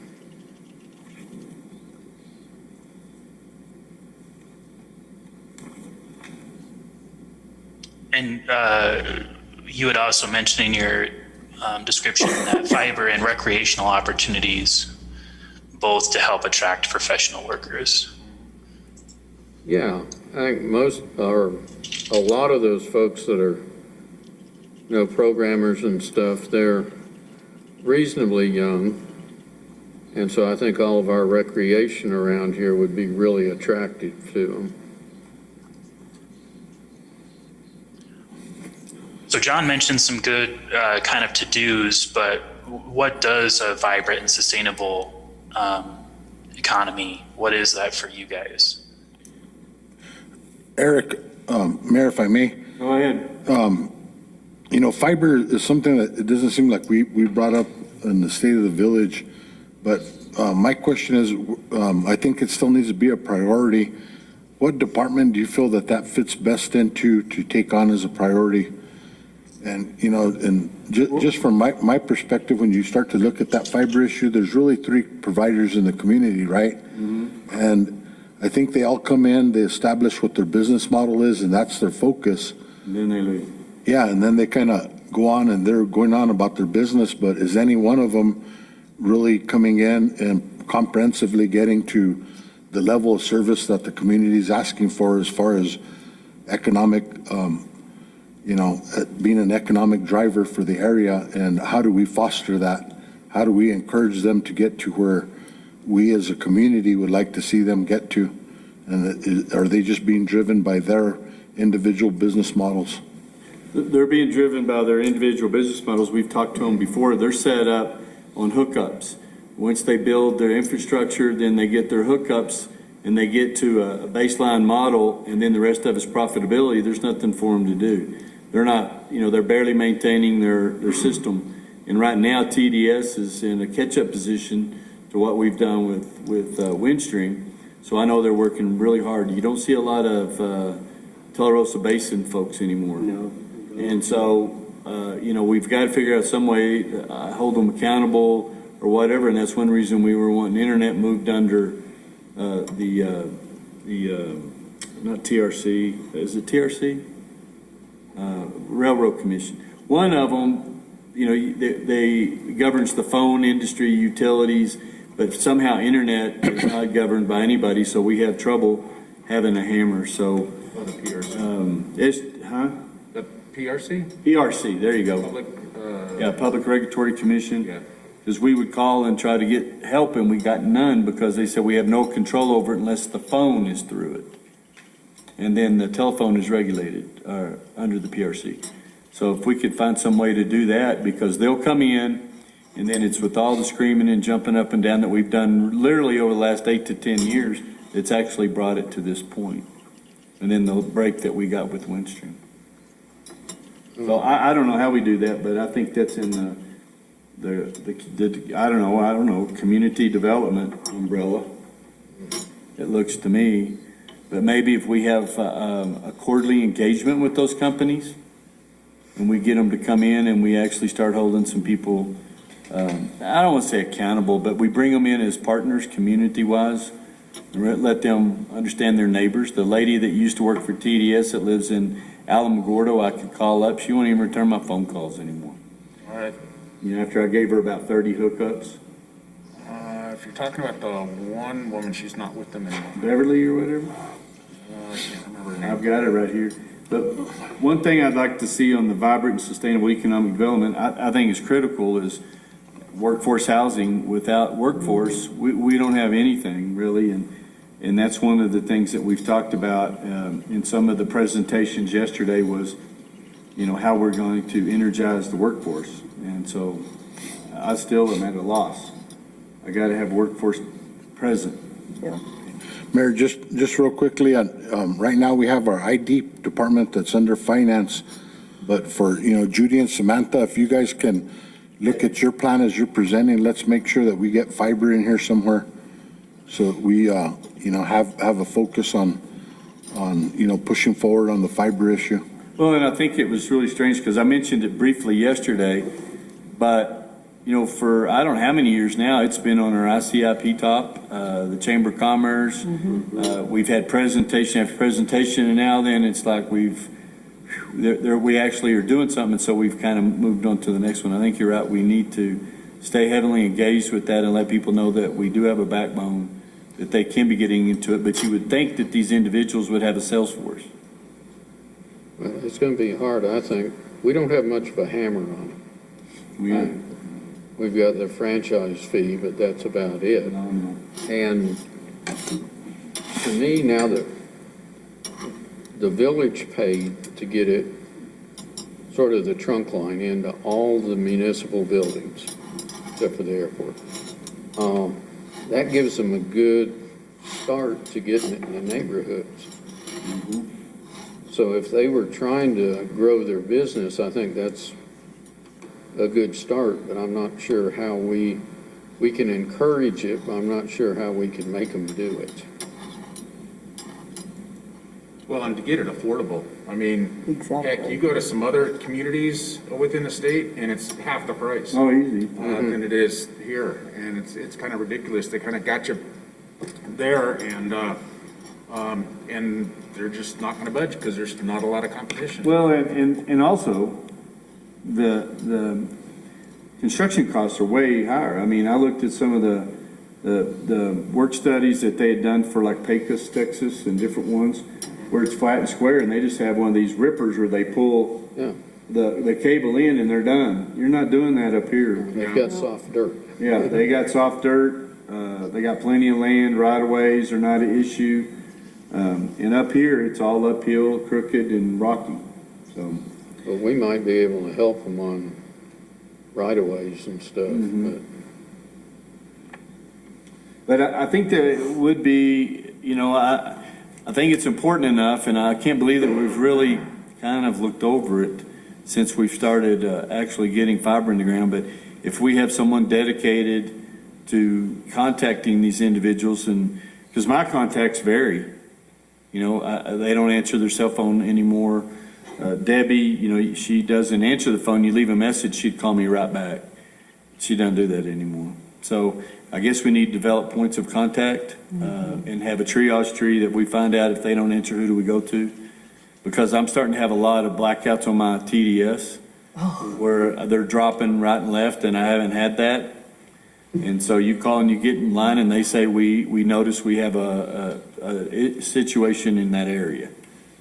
So what do you suggest on, I don't want to call them a fiber czar or whatever, but somebody that is a watchdog or somebody that is a liaison? Or when you call the 800 number and they say, well, we don't have any record of any problems, and then you see the truck and you talk to the driver, goes, I don't know what they're talking about. We got issues all over. We're trying to figure it out. Mayor, Council, there's some stuff coming up, I believe, in the session, and then there's been talk, federally about funding and about the fiber issues as well. But, I think we just, right now at this point, we work it into one of the departments and, we get, both community development and finance to, start that conversation and make recommendations on how we improve the situation. So, and looking at that, I would assume that we would get a lot of the people that are more tech savvy, like our team tourism and Jeff and, the IT department involved with those discussions, and then approach it from a more of a community development type of perspective. Because I know everything that we've run into was the poles couldn't carry the weight. And so P&M had to put in those big 50-footers, And so that was a big investment from P&M that they have done now. Before it was no way, now they've done it. And then right-of-ways and things like that I think it needs someone with practical application with what it takes to dig and knows the layout of the land of, because it's very disturbing when we've heard, well, that building's had fiber the whole time. After we've had how many companies look in there and process to get fiber to the building, and then we were told last week or whenever that, well, there's fiber there the whole time. I don't know how we answer those questions. And me, Mayor, getting into those discussions, and I'm trying to reflect back on the maps, the fiber maps that they showed us when we were going through the process, but I don't recall them disclosing to us at the time. Well, they sure didn't. And now we come back and now they're saying, oh, we had fiber there all the time. That, that type of stuff, kind of irks me in the wrong direction, but it just doesn't seem right. And it gets pretty technical, and knowing everything that's going on is pretty difficult if you don't have somebody keeping their eye on that, Well, I guess we need to identify that person and quit looking at Jeff, everybody. Yeah. So I think we need to identify that. And just like the workforce housing, I keep coming back to that, but, we're talking about working from home or whatever, but when people are talking to me about businesses, they're not talking about working from home. They're talking about restaurants, bars. They want to get back out. They want to socialize. So that is one human nature component that that we know is going to be here. So I think that we obviously are going to need people to work in there, and they're going to have a place to live. So whether it's, I know we've done some good on that, but I really think we need to focus and have, just like we're talking about with fiber, someone that is dedicated, that may not just to that, but that focuses on, like working with the Downs. I know John's done a little bit of that. They're catching some flack down there in the Downs. People are already saying, not in my backyard. Figure that. And, so what do we do? And do we work with the county? Do we, what can we do? What are our options? Schools, yep. I think, as far as workforce housing, Samantha will get into some of that discussion. Yes, sir, John? Section. Well, if she's going to do it, I'll just wait on workforce housing. Okay. Mr. Mayor, Yes, sir? if I could, Eric, I very much appreciate you taking this on as a tabletop exercise.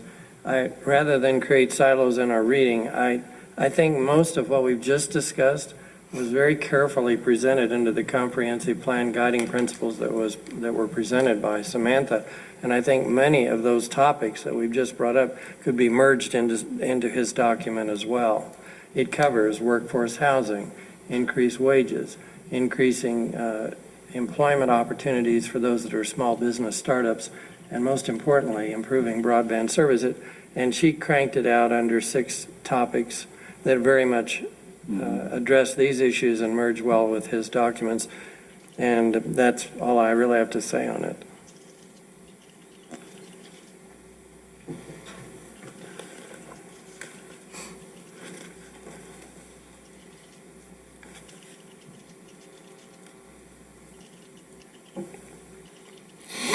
Eric, I like your plan of keeping the screen so small we can't see your spelling mistakes. I'm sorry. I've got a widescreen monitor, and that's why it's like the narrow band. Okay. But it's very neat looking. So our next section is enhanced community collaboration. I think the community meetings that we've been having, I think are very important to get feedback from our citizens. And also the surveys.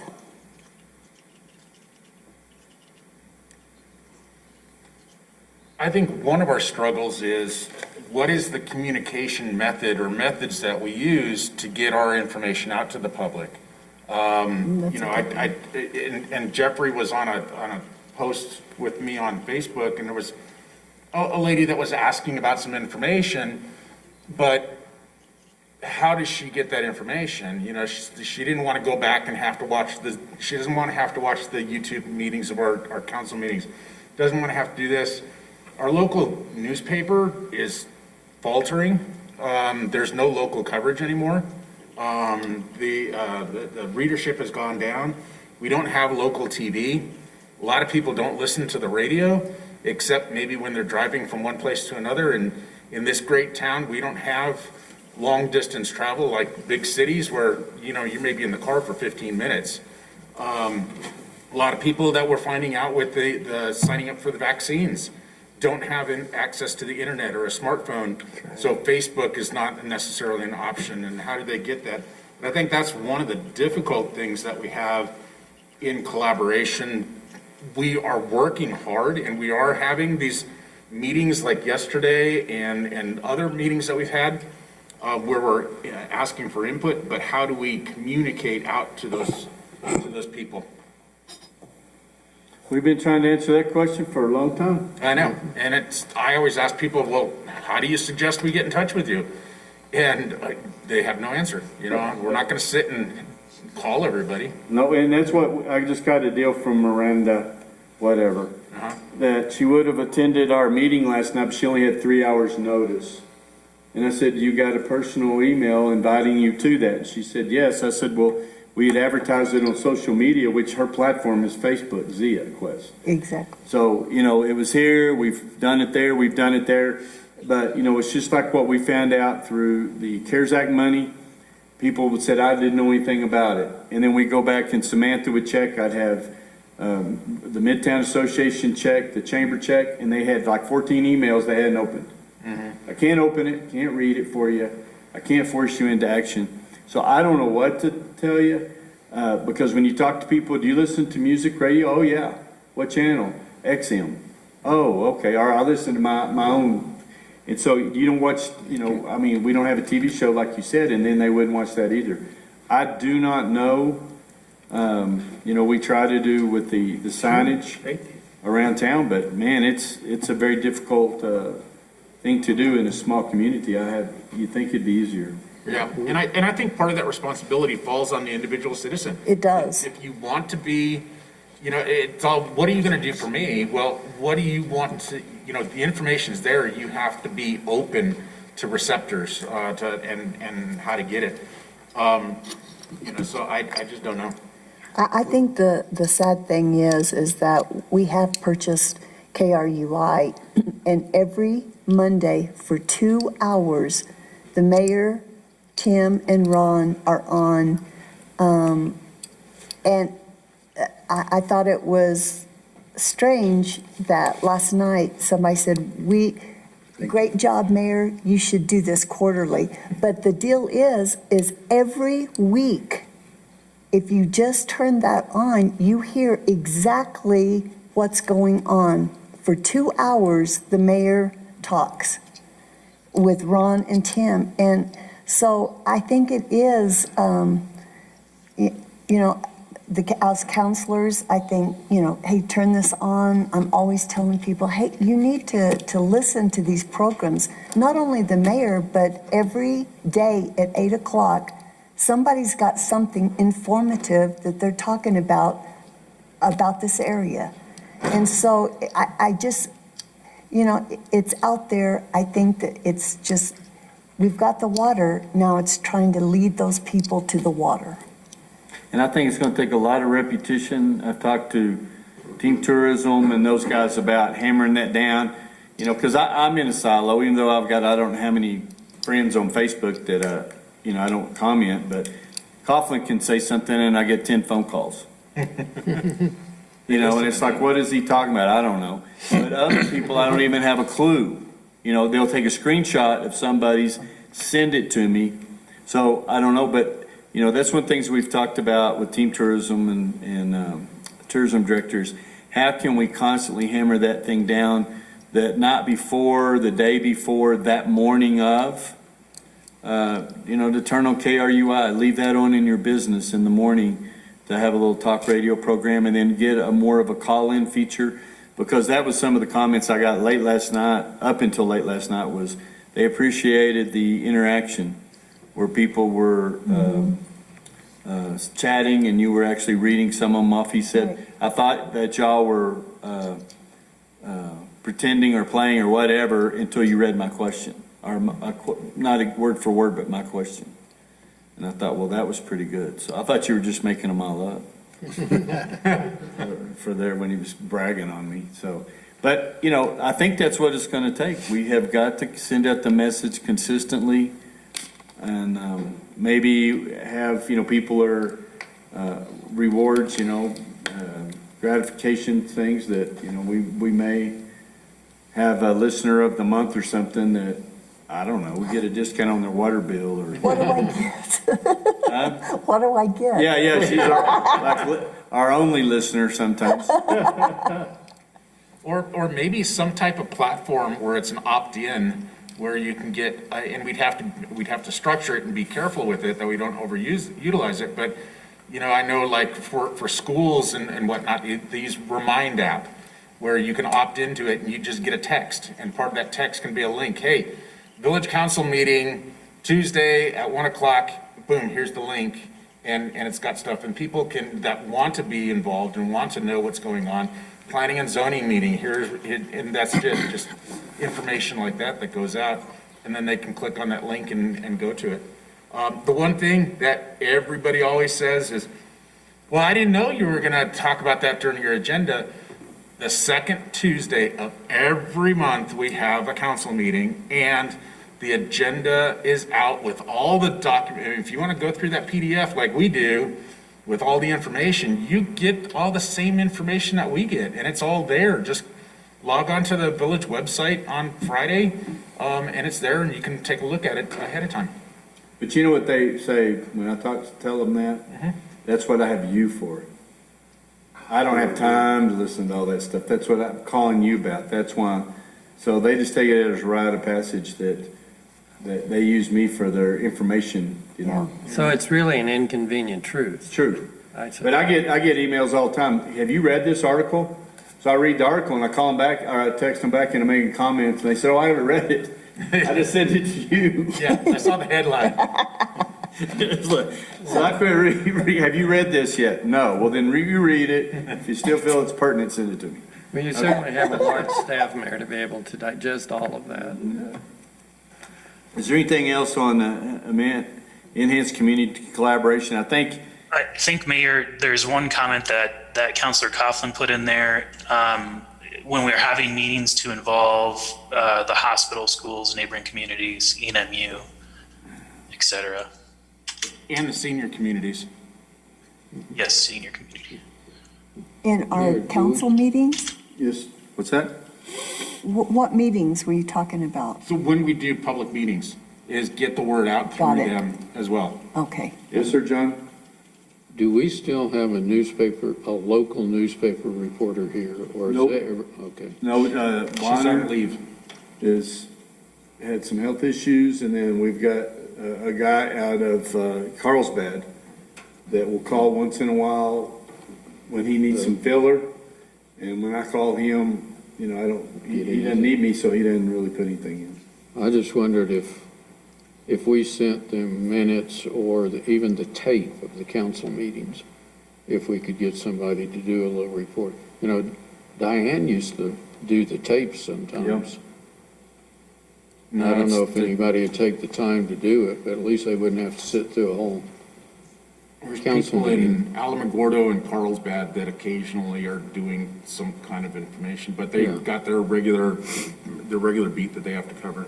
Yeah, 102, is now ran out of Alamogordo, and he'll call once in a while after he's read something or heard something or looks at our agenda briefly. And Tom A. and those guys still call to ask about certain items that I'll comment on the radio, but,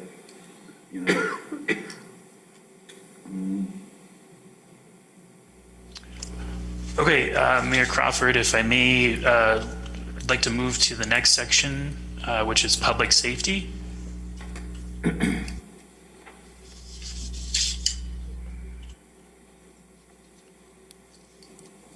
I think this is vital for all 7 of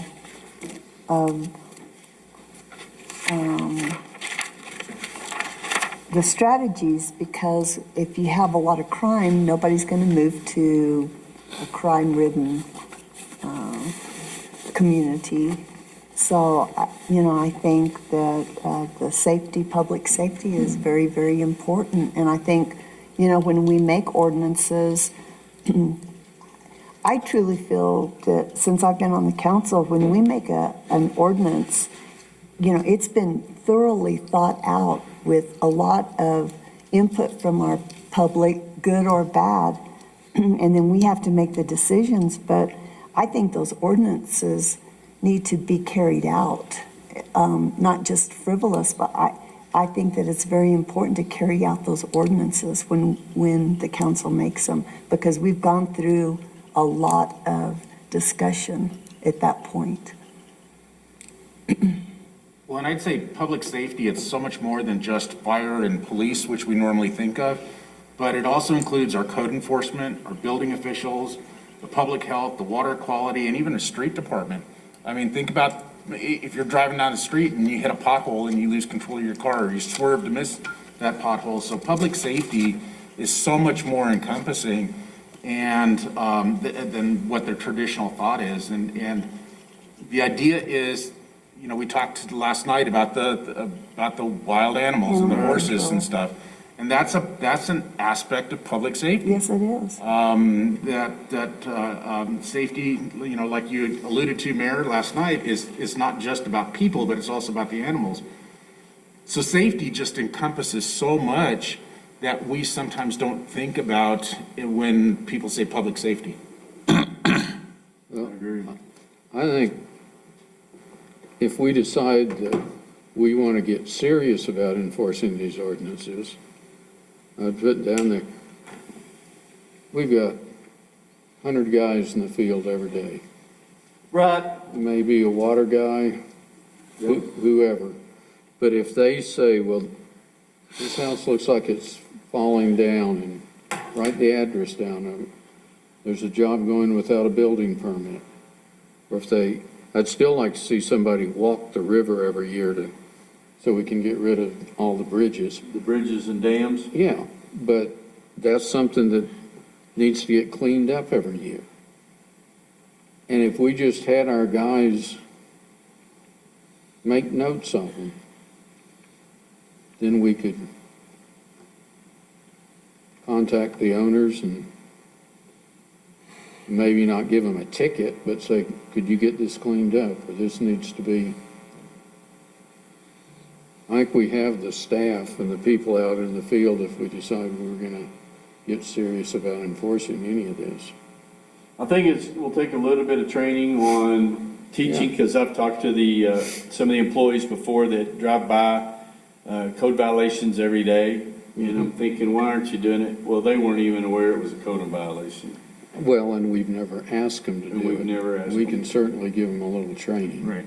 So, you know, I don't know how you do that, but I think that's a good point, that we have all the eyes and ears that we need if we can just get them trained on, you know, if something's out of, it doesn't look right, you know, whether it's a house that they're working in, a community that they see 20 cars pull up and in and out in 2 seconds and they're gone. If it's people are parking illegally like they do in Midtown in the yellow zones, those are yellow for a reason, because you can't see when you're coming off of Country Club Drive back up onto Suttereth to turn left, and it's dangerous, and you know that maybe there's a call in at that point. And so, you know, I don't want to be a community of tattletales, but I believe that's big into public safety, and maybe a campaign to really talk about, you know, if you're going to be in nature's playground, you need to remember that the laws of the playground are you drive slow, you know, you have your head on a swivel, you're looking. So, And you don't play with nature. and you don't play with nature. Get your hand out of his mouth. And you don't feed nature. Well, and kind of like Susan said, you know, especially around, I've always kind of felt the same way. You've got the marijuana laws, okay? We're looking at making, who knows if they're going to do it this year. I think there's more important things, but looking at making medical marijuana or recreational marijuana legal. However, the feds still have a law against marijuana. Right. So we either need to enforce the laws that we have and ordinances or get them off the books, because then it creates too much confusion. You know, that may be something where maybe we get some suggestions or stuff that's just not being enforced or not enforceable, and let's just get it off the books. Clean things up.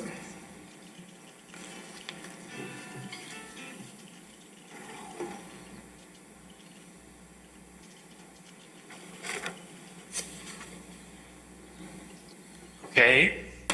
Any last comments for public safety? Eric, Yes. and I believe Samantha's still listening in as well. Some of these ideas, I think we need to, visit with the directors and come up with a strategy on how we incorporate it.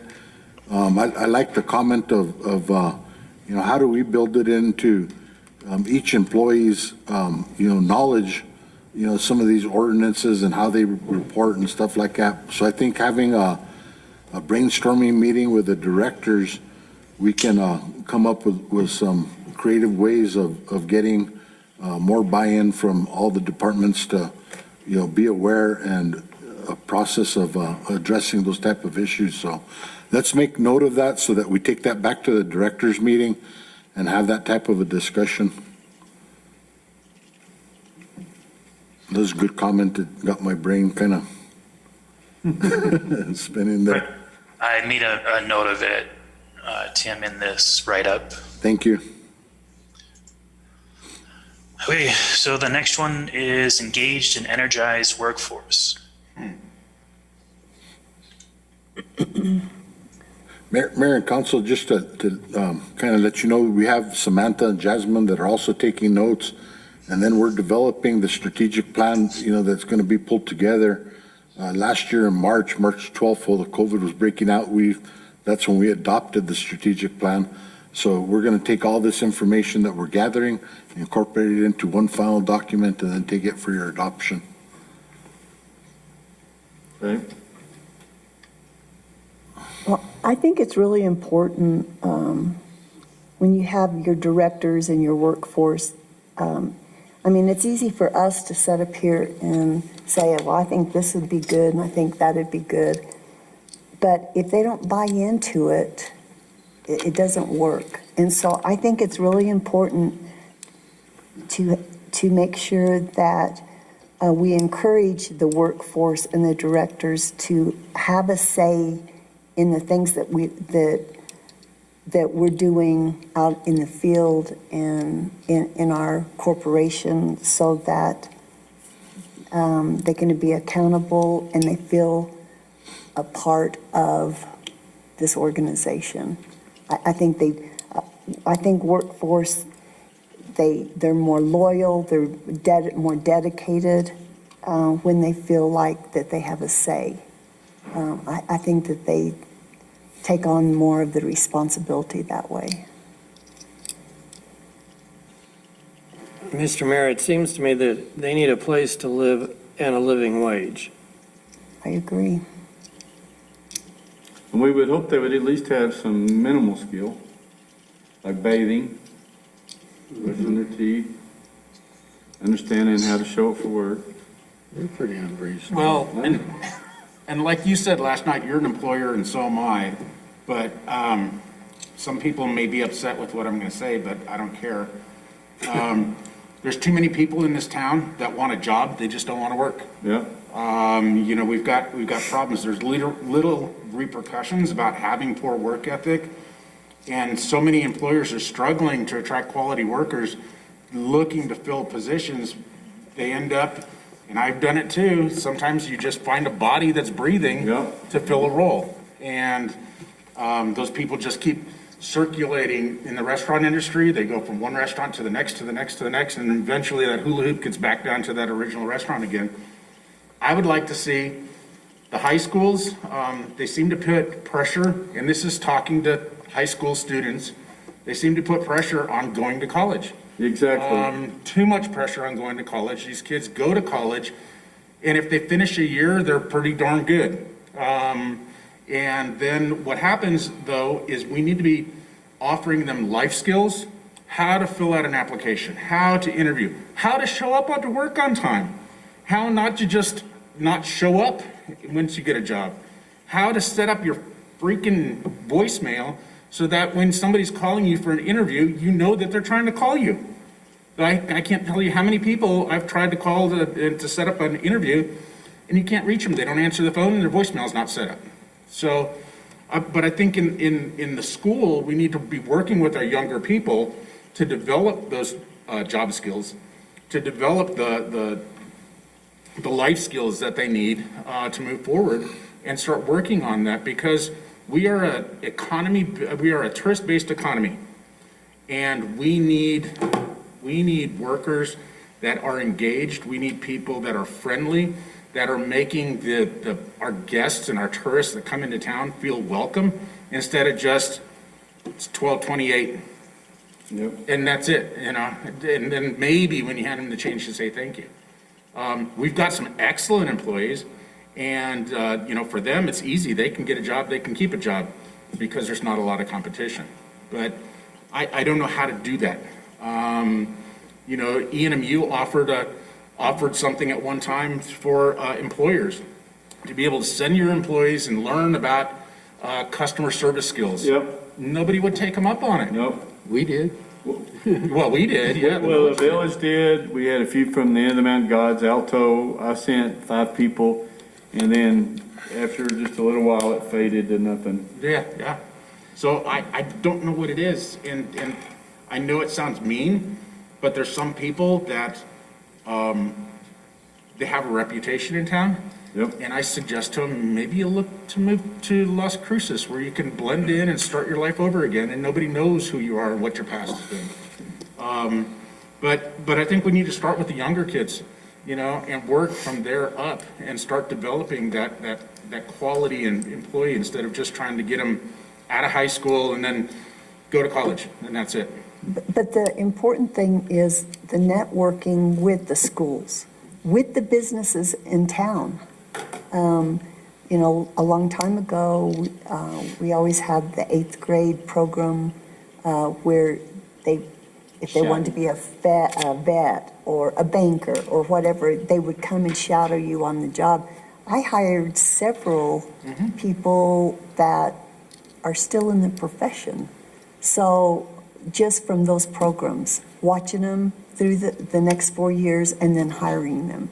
And so it's got to be a collaboration. The Village of Ruidoso can't do all this. We've got to have the collaboration of the schools, ENMU, the chamber, and some banks, you know, businesses that say, go into the schools and I several times they would call me and I would go to the middle school and say, hey, you know, if you come to my bank, and my bank, First National Bank is still this way, if you have tattoos that are on your body and that show, you know, you have to cover them up. So what I would try to tell them is, you know, I'm not saying tattoos are bad, but if you want to get into a profession, there are still businesses out there that they don't like that.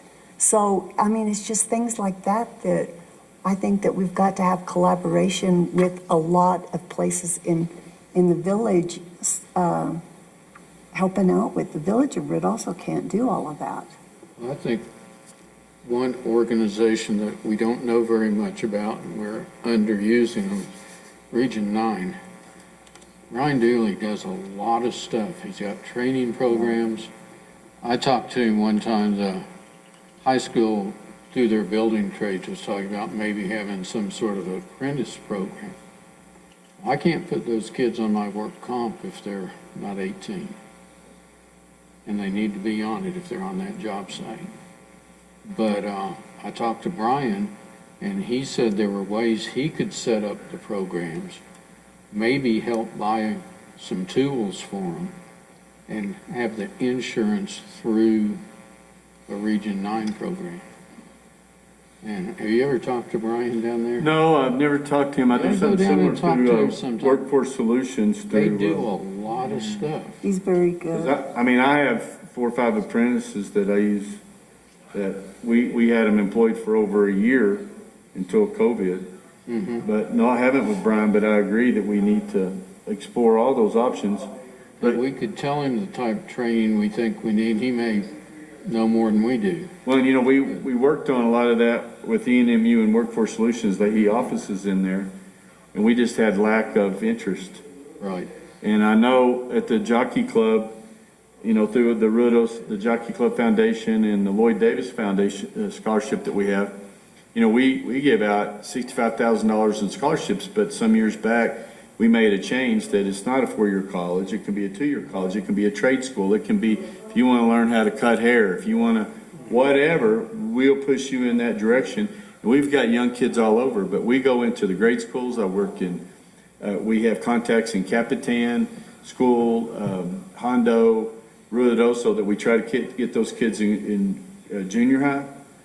So that when they come of age, that they're able to do it, that we've already excited them with the opportunities to be at the racetrack. And we sell, like what we're going to do with the police department, the atmosphere, and then here's the bennies that go with it, and here's what you can see. And then we have testimonials from some of them's cousins, older cousins, big brothers, big sisters, that we have to do. And we go through all of that. Now, we've got some great kids, I mean, spectacular, and everybody right now through the lottery program and what the racetracks are trying to do now to improve money in the lottery system by putting table games in the racinos that will go 100% to the lottery system. We got kids graduating with associate's degrees and they're not even out of high school yet. And so a lot of this money is going to that. There are a lot of those kids. But there's not enough of them. Yep. And then the other kids, you can't even find them. But we have a tremendous crop of kids that are coming up, and I see that there has been a change because we've been working on all this, quite a few people for some years now. And you're right, the village can't do everything, but we seem to be able to put things together. And Tim's been very good, and we've got several examples that we've done from, the JUB, the Zia Trans, to what Hooker did with the active shooter problems that we were having at the schools, to the emergency response that we're in charge of, basically. So maybe we just need to focus on, I don't like using the word task force or whatever, but something that focuses on recruitment, development recruitment. Yeah. I think you're right about going in junior high Yeah, and getting maybe just some basic attitudes. Here's what it takes to have, here's why you need to remember your fourth grade fractions. Exactly. And I don't want another guy giving me a measurement about 15 and 3 of those little marks. Yeah, 15 and 4 things. Yeah. I said the things. But they need to understand some of that is useful in later life. A lot of it, I think, by the time, we're not changing bad attitudes when you're a senior. No. No. But Region 9 is a great resource. I mean, we do stuff with Region 9, and Brian and I were supposed to get together, and then COVID hit. We're talking about some stuff, but they're this underutilized, underknown. I mean, the resources that they have, I don't even know everything that they have, but you reach out to them, and they either have an idea or have a resource or have a direction to point you in. Then they're a great community partner. Well, on the wind energy program, they're trying to get together, never quite worked. All of a sudden, they got money and spent $200,000 on a trailer with all the equipment. You still have to go to Tucumcari to climb the towers for some of it, but all the rest of the stuff you could do here. Well, and I noticed on the news report last night, national news, that they were talking about New Mexico Tech. Some of the things that they've come out with, and it's just right here, and we don't even understand all that they can do. John does more than any of us, but it's pretty remarkable. Yeah, that's an amazing, underutilized, underknown school. And we can use all the computer guys over here. Mayor Crawford, I think there's one thing that Councilor Cornelius had that wasn't really discussed, but he talked about village employees and possibly offering training and more advancement opportunities. And I know that, we've talked about that in the water utility too. It's hard to get somebody in with water certification. So probably need to start looking at ways to just hire somebody who's not certified and then train them during their work here. I think you need to sort of advertise some of that in recruitment, especially with some of these kids. They're not thinking about retirement yet, but the village has some pretty good benefits. yes. And if you tell people that, say, look, if you could take this job now, you can retire in your 40s, do something else if you want or not. I don't think we tell everybody. Look at Rifle. He's a bad example here. Nobody wants to have to go on the council. We're going to have lunch here in just a few minutes. Are you through with the energized workforce there? Going to environmental sustainability, Eric? Yes. Yep. So the last one is environmental sustainability, which I think will be a pretty easy one to cover.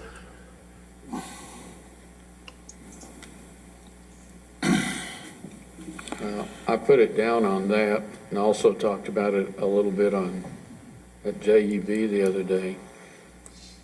I think there's going to be, we talked about maybe doing solar at JUB or at the treatment plant.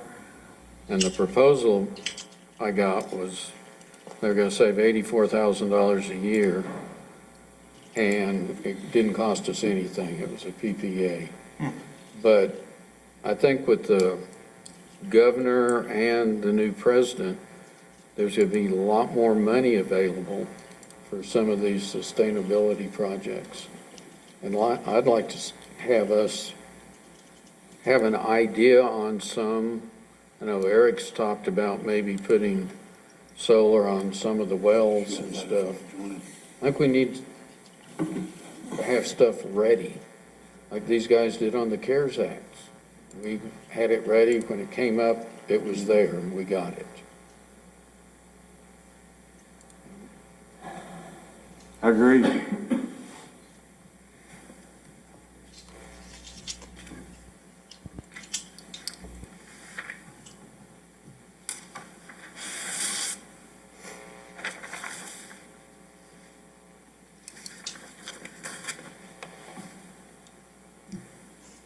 And I know we're already moving on, with the watershed and all that. Does that play into any of this, Eric? Yes, it does.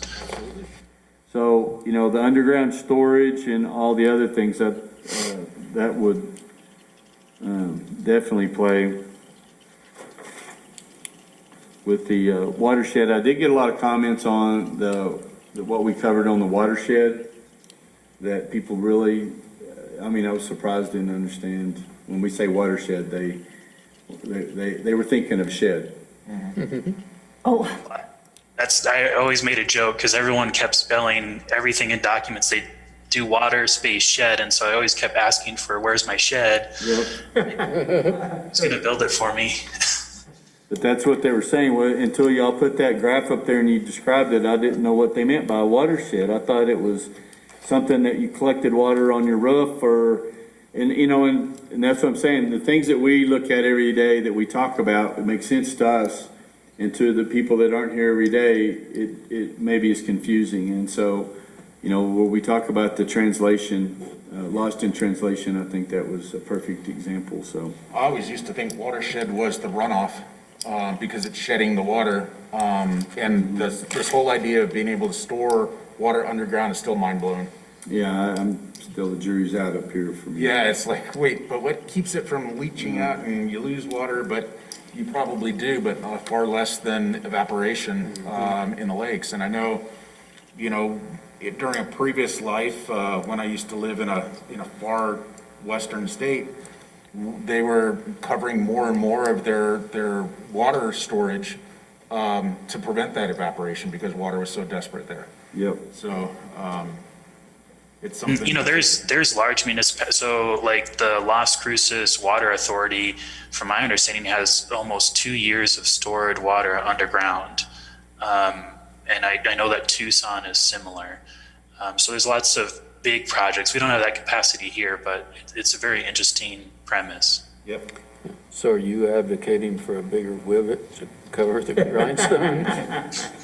Well, we looked at proposals one time about having these blankets with air in them, like you do in your hot tub. Or the little balls. The little balls. They just dump truckloads of that and it reduces it. No, I'm advocating for the grindstone dome. Just cover the entire thing. I would add forest health.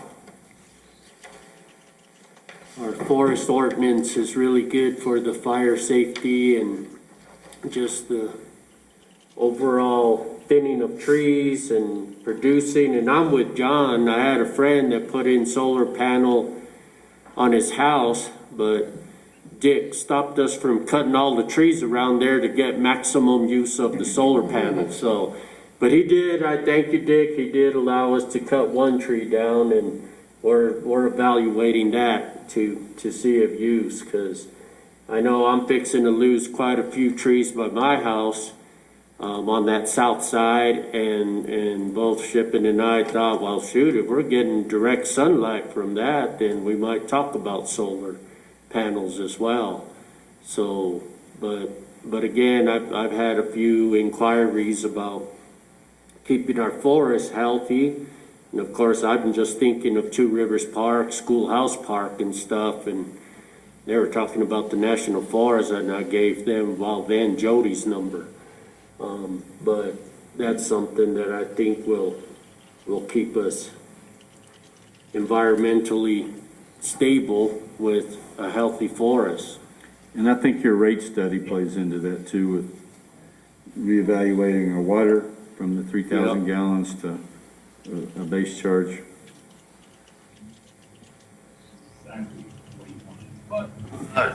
Councilor Coughlin, I liked the section you sent me. You talked about maintaining natural resources to avoid negative effects for future generations. I think that's a pretty good summary of this.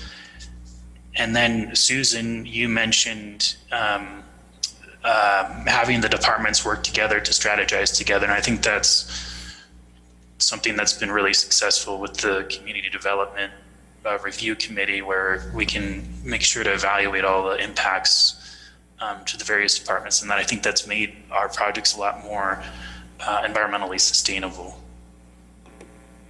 Yeah, I really enjoy that watershed committee because, you know, Parks and Rec, forestry, and of course the water, community development.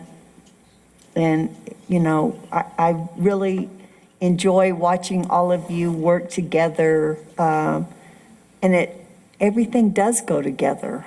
I was real amazed when you say watershed, you just think of just one main thing, but it really totally works together for the whole village. Mm-hmm.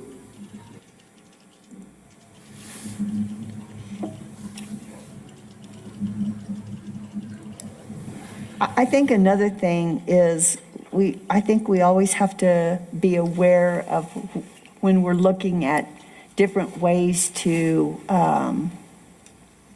keep our visitors engaged in our community, that we need to be careful on how we, what the impact on our environment will be, and not only visitors, but also for our own residents. But I think we always have to be careful about looking at the future and how that's going to impact the environment.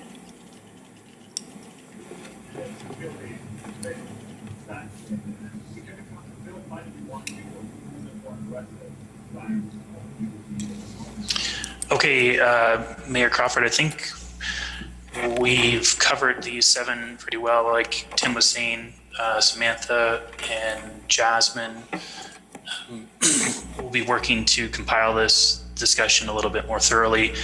And then Jasmine is going to summarize the results from the survey from the community that she had asked, kind of which 3 are ones that we should consider in our planning for this next year. Obviously, we want to consider all 7 strategies when we're doing any type of planning or projects, but you know, what one should we emphasize in determining which direction we go? Okay. All right. Thanks, Eric. That was, I very enjoyed much. that. Thank you, everyone, for participating. I didn't see anything in there from Mayor Crawford. I don't think he responded. So I'm trying to find out if lunch is here. If not, how long will it take you, Zachary? I mean, hair doctor? Lunch is supposed to be here already. Hey, do y'all want to take a break and come back with Zach? Is that all right, Zach? Sure. Okay, we will take a lunch break. I don't know what, for 30 minutes? And move forward. Don't forget your microphones are on.